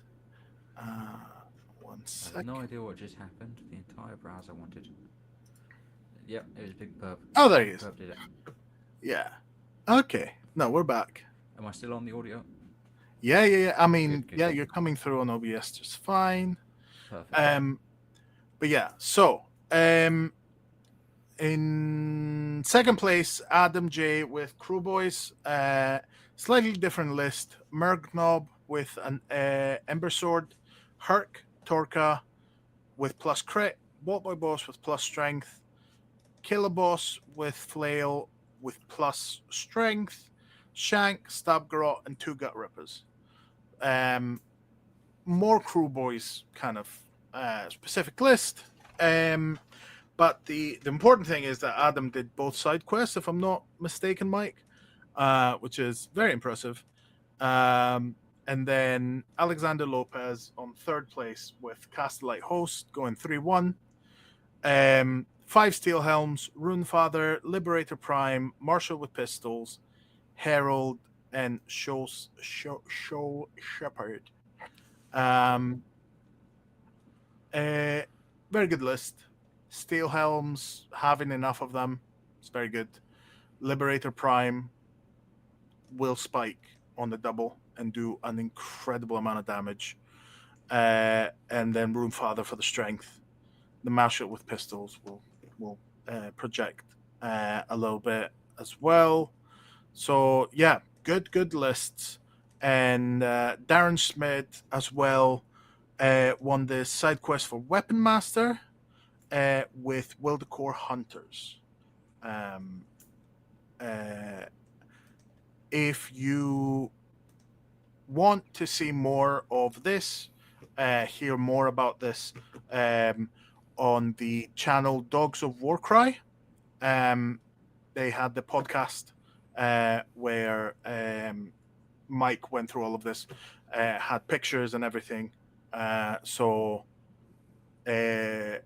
definitely head over to the channel, have a look. Um, highly recommend.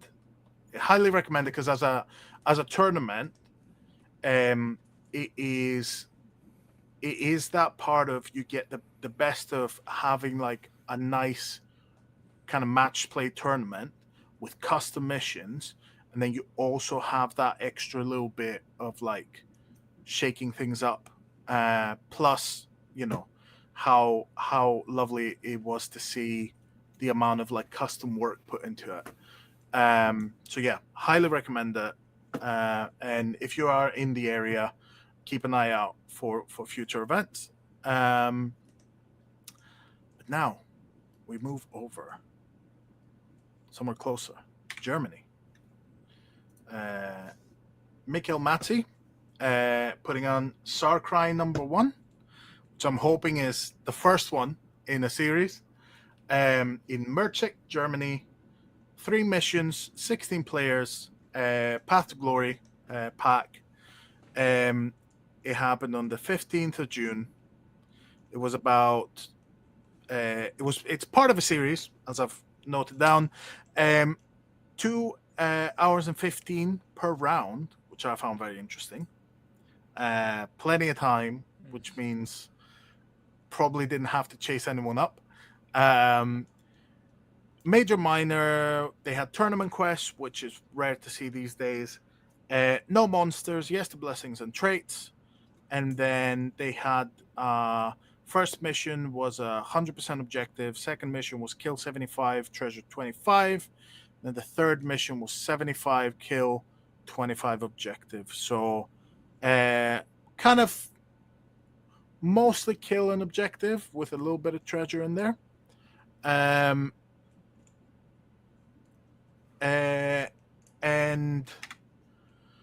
the results.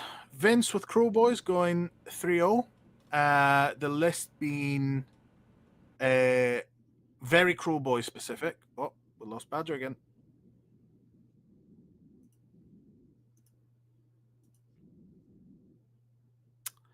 I think it's your signal.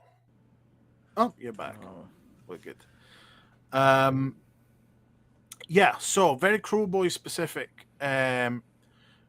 Team Killer Boss with Shield with plus strength, a Shaman, Merknob, Bolt Boy, 3 Hackers, 2 Hobgrots.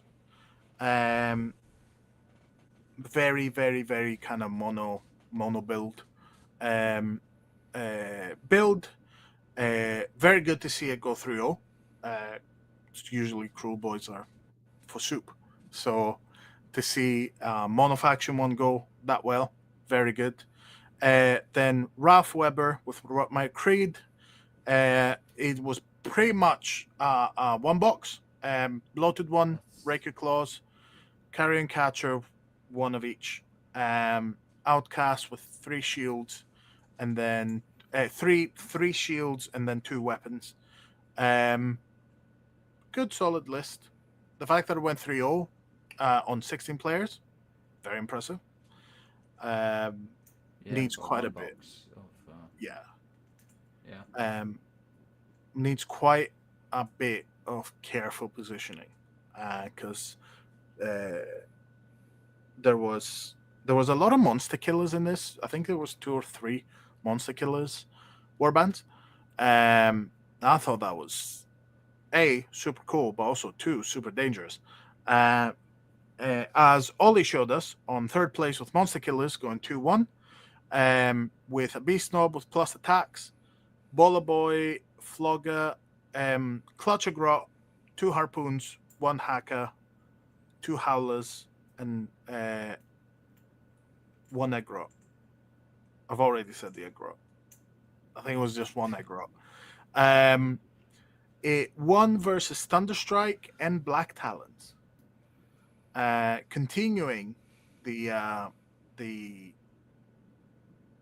I feel vindicated because every time I play against Monster Killers with Stormcast, I get a little shiver down my spine. Um, and it's not been few times I've gotten my ass handed to me. So I think Monster Killers have a lot of tools to crack through big cans, as Thunderstrike and Stormcast in general are big tin cans. So yeah, uh, that seemed like a good tournament, especially when Yep. it's like that swayed towards kills. Yeah, it's almost interesting seeing it that way towards kills with such a long time per round. Mm, Because kills to me always feels a bit more frantic. yeah, Um, so yeah, that would have been a very interesting thing.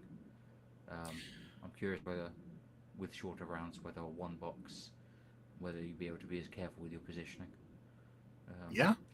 I mean, no, if it's anyone if anyone's in the chat or watches this later, let us know down in the comments below. If you were at that tournament, because very interesting. Even Mike's like very thinky rounds without much time. Very cool. Like it's just yeah, unusual. So it'd be good to know how that went. I'm curious how it affects the game. Yeah, Yeah, yeah. Yeah. But yeah, I think because we're half past, so I don't know how you are for time, Badger. But we are about midway through the pack, aren't we? yes, so I think let's Do we do cut? maybe one more, and then let's move on Yep. to what's upcoming, Yeah, uh, and then we can backfill. and then we can pick it up again. So we are gonna go with the next one, which was One Books Bespoke the second. Um, uh, so I actually looked up the name of the city because I know it's not Rocklove, but now I've forgotten the pronunciation. This was not Groch's one. Groch's one is next. There were two tournaments in Poland, one in Warsaw, one in Wrocław. Wrocław, and one in Krakow. I just will. Um, I will say that you have not got the L correct. no, no, I did not because I don't have the That's special ones. I just had to. Okay, you don't. Yes, but yeah, I this just one, my wife would condemn me if I didn't point it out. yes. Um, so 22nd of June, it was a one box bespoke, um, 3 missions, 6 players, and it was the Path to Glory pack. It was yes blessings, an hour and a half per round, and it was relatively balanced. First mission was objective and treasure. Second mission was objective and kill, and the third mission was treasure and kill. So, um, pretty balanced overall. Um, we know that there's a slight kind of slant to kind of the Path to Glory having kind of more killy conditions. So we have Andre with Corvus Cabal first, 3-0. Not surprised. Corvus Cabal absolutely rip and tear, and especially on bespoke. Um, you get that boy, that 7-inch move boy flying, and you get his rampage on a triple +2 strength. He'll cut through anything. Um, that said, name doesn't come to mind, but the big model that they have with the big wings. Um, uh, then Pigeon. second, oh, sorry. No, I was just committing bird slander. Then second, we had Pavel with Iron Golems going 2-1. And then on third, we had Cornell with Royal Beast Flayers going 2-1. It's always good to see RBF do well. Same with Golems. Love Golems a bit. So, yeah, good tournament. So, Those original.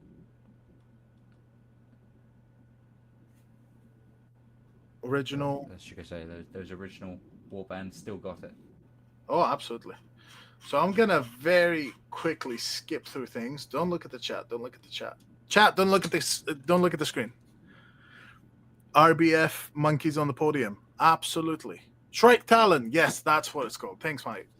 But yes. So it's not the pigeon. it's not the pigeon. No, pigeons are wonderful and noble creatures. They wouldn't deal any damage to anyone unless it was by shitting on them. But yes, so on the horizon, obviously this was meant to come after we covered everything else, but I guess you're gonna have to come back, chat. But first of all, we've got the WorldCry event, Road to Defiant Edinburgh, Saturday, August the 2nd at 12 p.m. We are being hosted by Mox in the Hole near Haymarket in Edinburgh. It's a 10-15 minute walk from the station. And as per all the Road to Defiant tournaments, first place will be getting a 3-day ticket to Tabletop Scotland and also tickets to the Defiant 2-dayer. Very much looking forward to this. We've already released the pack, so if you want to go and look at the missions, feel free. You can see the missions that were played to Road to Defiant Glasgow, because that I still continue to decide my missions on coin flips and dice rolls. I think that it brings an unpredictability to an event, which means that you can't just hyper specifically build for the missions that might be coming up. But I continue to do it, and I really shouldn't probably. But on this specific one, we've weighted them. So the ones that were played in Glasgow have less of a chance. I think they have a third of a chance instead of 50-50 on landing on this one. We've used the Toad Pack 2.0, which was released not that long ago. But also, we have Badger, one of Badger's missions in it, a treasure mission, which has had pretty good feedback. So hopefully I'll roll one and we'll get to play it again. Yeah. So you'll be there for this one. I am hoping to be entering as a player, not just a staff bot. So I'll be, I'd say unleashed, but that really bigs it up too much. Just not responsible for also organising anything. Yeah. No, I mean that's a good thing with like local events, that they don't require they don't require an insane amount of effort, and it'll be good. It'll be good. I'm looking forward to it. Get your tickets at WorldCryUK. The sooner the better, because the sooner we have numbers and we know how many tables we're going to need, the better. Then on August 9th, Dan the Salty Sea is running Escape to Excelsis. The address is on, but it's in Minnesota, US. It's a match play with narrative overtones. 18 players have already signed up. There's 4 spaces left. And you can get in touch through the Warcry Discord, or you can sign up through War Tally and get in touch that way. It's very much like like Mike's kind of narrative plus, where it's a journey out, like leaving Gur and going towards Excelsis. So all the missions are themed. There's additional like gameplay mechanics and stuff like that. So very much looking forward to them.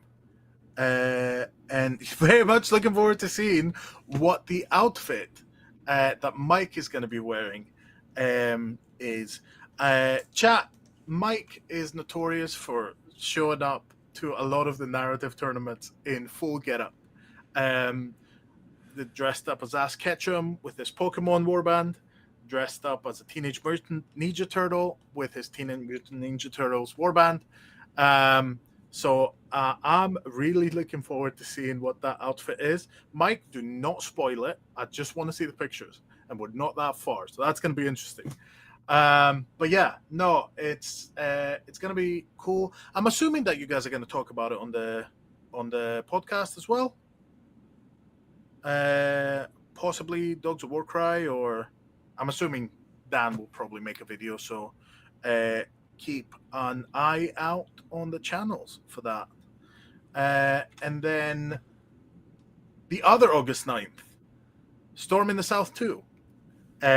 If you were here for our last episode, we had Alex Wilkes talking about it. So it's August the 9th, Southampton, UK. It's running the Plunder Pack by Andy Morris.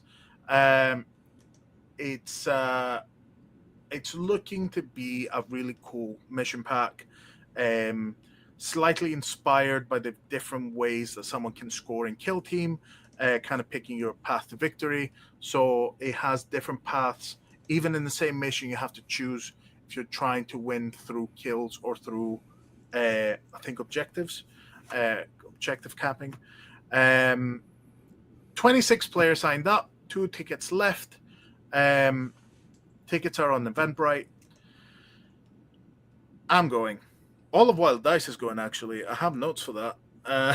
Because so many of us are going. I had The to keep Warcry it right. guys. Yes. So there we go. Yes, all of Wild Dice, Bartosz and Dorota from from Warcry in Poland are coming all the way over, which is insane. If you've been on the channel, you would have seen the interview that we did with them on Warcry happening a few months ago. If you haven't, have a look. It's a nice, cool, calm and collected hour where we talk about tournament organizing and their experience of it. So that's all in the YouTube channel. But yeah, all of Wild Dice is going to be there. Me and Toast are driving down, and by we are driving down, I mean he is driving, and I will just be talking at him the entire time. So that's going to be fun. And then we've got 2 of the top 3 from Ravage Coast Blues as well. So it's gonna be a stacked event for match play, definitely. So yeah, very low on tickets. If you are in the area, get your tickets. If not, share with your friends. If it's sold out, it's gonna be. I think it's gonna be really good for the Southampton club. So yeah, as they said, they can't add any more tables. That is their capacity. literally, yes, yeah. We're bringing some terrain down, which is one of the reasons why we're road tripping, because flying down with terrain is a dangerous proposition.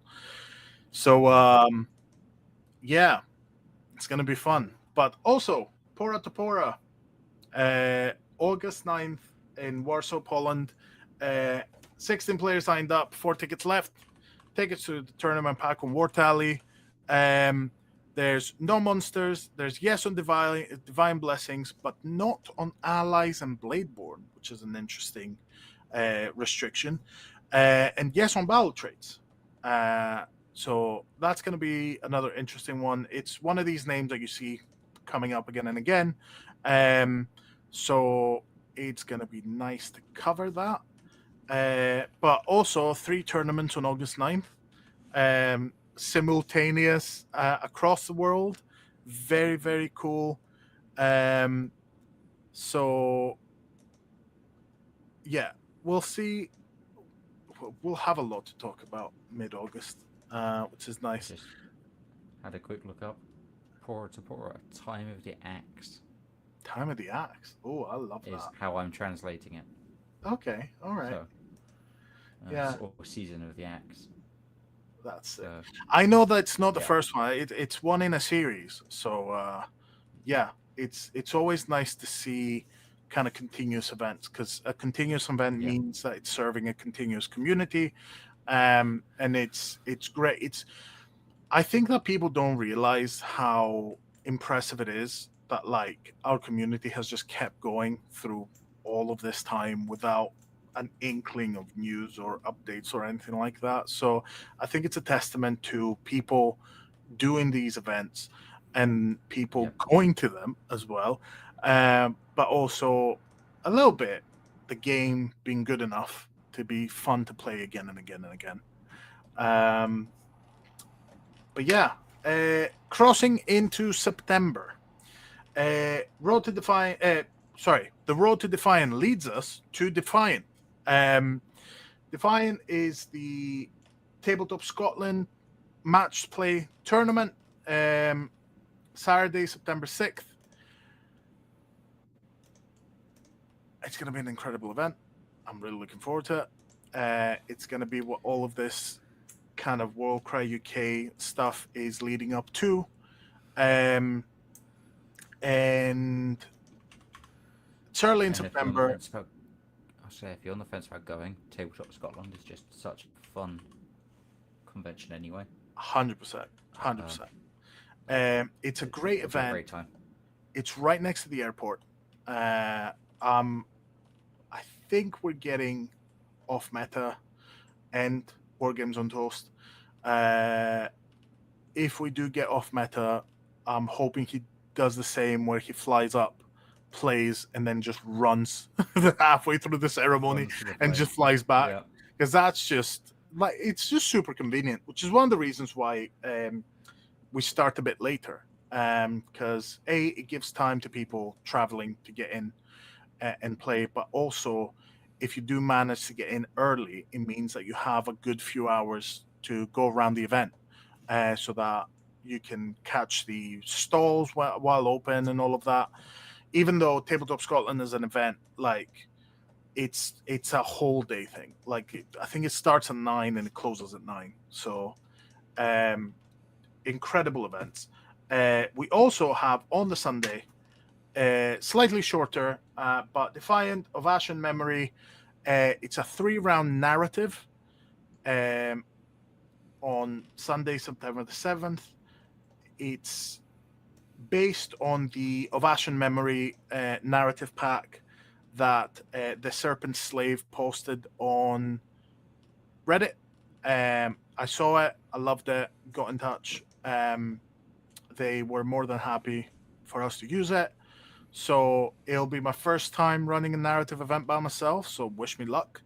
But for yourself, you have company. Well, I mean, yeah, but I mean, not having someone narrative specific who's gonna be doing this kind of stuff. So I think the Edinburgh Warcry group as well is gonna help us out with that, because the Edinburgh group is a lot more focused on narrative events and stuff like that. You'll see some of them come up when we talk about the Road to Defiant results.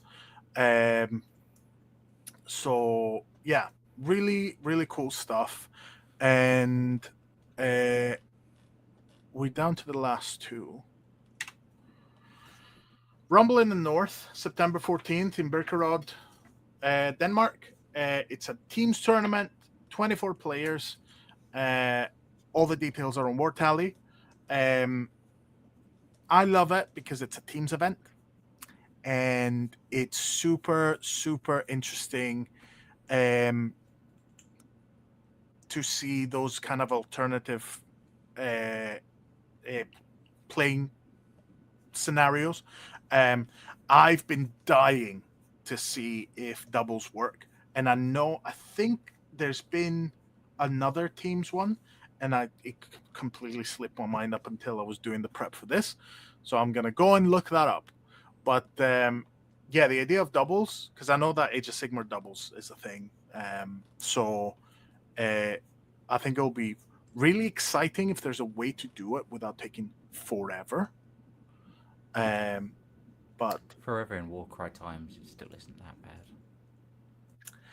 I've played 4-player games with 4 warbands. That may be the mistake. Yeah, well, yeah. It's just finding what you need to adjust to make it like an enjoyable experience. But I do think that this is part of a series, which means that they've probably found like a pretty good formula for it. Yeah, and so we'll just copy them. I mean, yeah, sharing is caring. And we'll get in touch first, and we'll get them on the podcast, and then I think we'll be fine. But yeah, last but not least, certainly not least, just for the amount of time and effort that I've put into it, going back and forth and talking and discussing and arranging, LGT and WorldCryUK present Lord of the 8 Points. So this one is the big event of the summer for Warcry.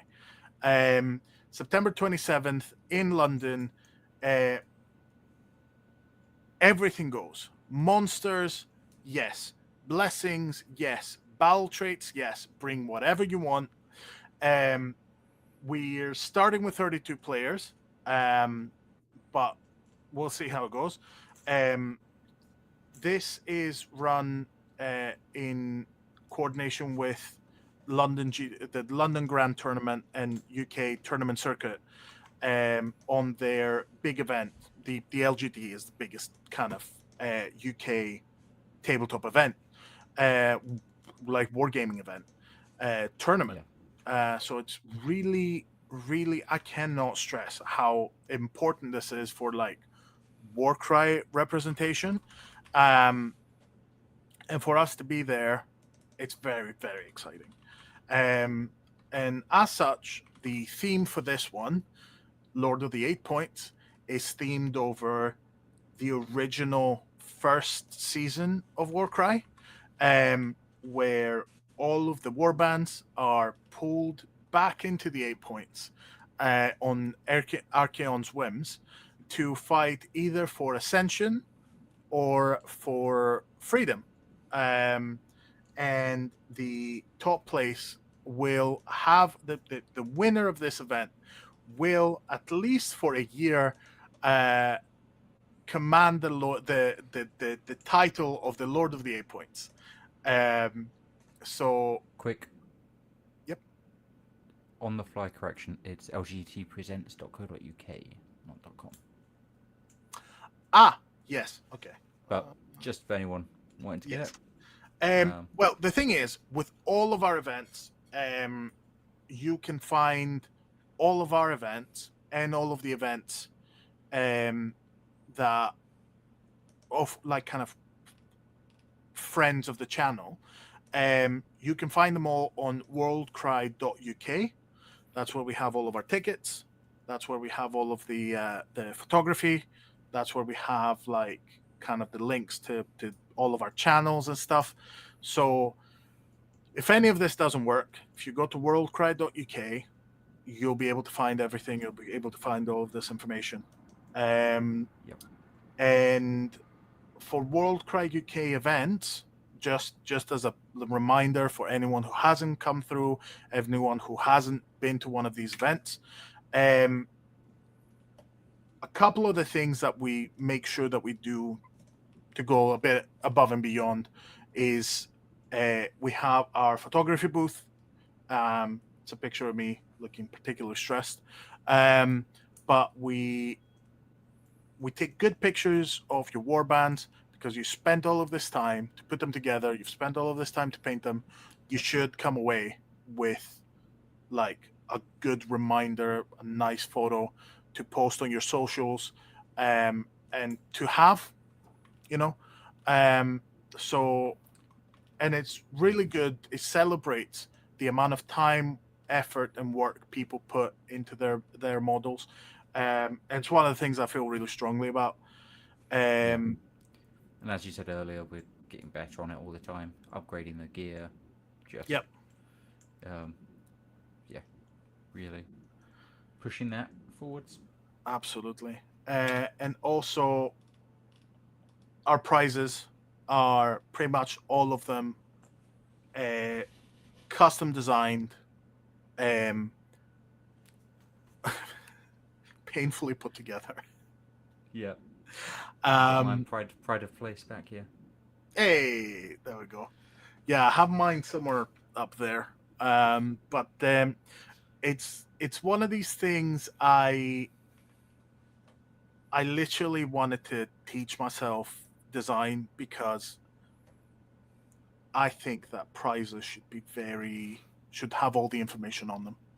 Um, so you can see there the wooden ones that we got cut for Ravage Coast Blues, the ones for the Ravage Coast Blues, Jetsam and Flotsam and Jetsam, which were 3D printed, and then the other ones on the right are the ones from our most recent event at Ravage Coast Blues.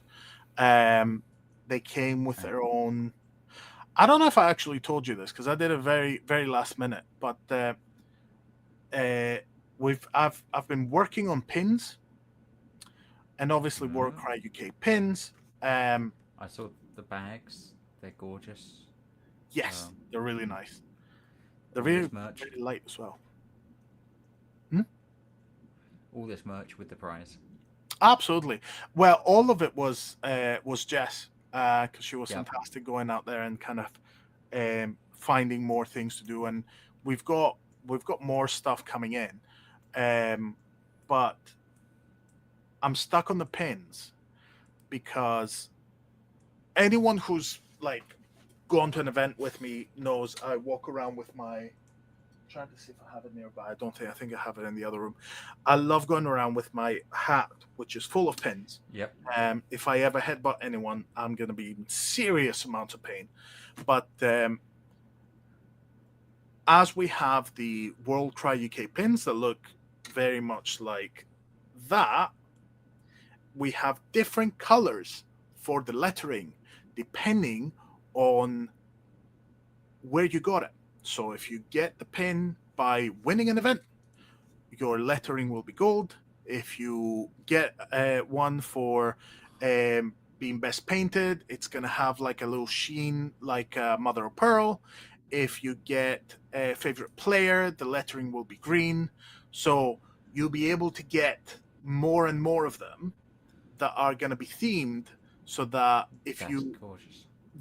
if you have the same thing that I have, where you like collecting pins specifically on events, because some of my You're getting favorite something pins, new. yeah, some of my favorite pins are from a painting competition up in Aberdeen, Golden Troll. Um, so I have pins for all of my entries that have won. So I wear them like medals. um, so being able to do something similar with this, um, as an idea, just kind of hit me like straight through in Yeah. a way. That And if you join us at TO, we get one with Comic Sans font, and upsetting. Ups. I know. But I'm gonna do one with wingdings now. I'm just trying to So remember what website I went on earlier that just had Comic Sans. I think it was Wikipedia and Comic Sans on one of. oh yeah, I think that one's yeah, I think that's on purpose. No Yeah, matter how yeah. painful it is. Um, But but yeah, no, awesome. they're absolutely gorgeous. But yeah, well done. Thank you very much. It was painful, but having a 3D printer really helps. Um, So, yeah, we lost you again. The sound is there. And there he is. No, you left again.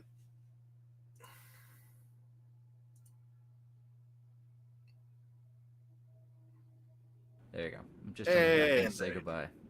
yeah, I mean, an extra hour of content didn't hurt anyone, right? It hurt me. How's everyone in the chat? Is everyone alive? Is everyone having a good time? I've just watched the numbers dwindle. I know.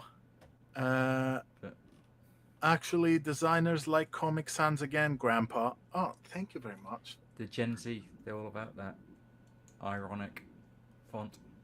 Indiana Pork Chop is having a good time. Wonderful. Mike's dead. Yep. Rip. I'll probably from fun and enjoyment. So yeah. The one Indiana Pork Chop, we will be doing another episode. Oh yeah, no, absolutely. We're not skipping events. We're just putting a pause. We'll be back next week, We'll- week after. I'll let you know. I'll put it in the chat. I would like to do these every 2 weeks, but I don't know if we have the content. But the thing is, I know that We need to at least catch up.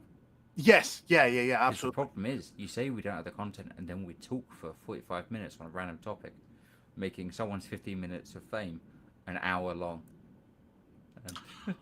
Right? Yeah. I mean, that's not a terrible thing, is it? But yeah, no, Making absolutely. content. Absolutely. I'll post and put everything up on whether you'll see us again in 1 week or 2 weeks. But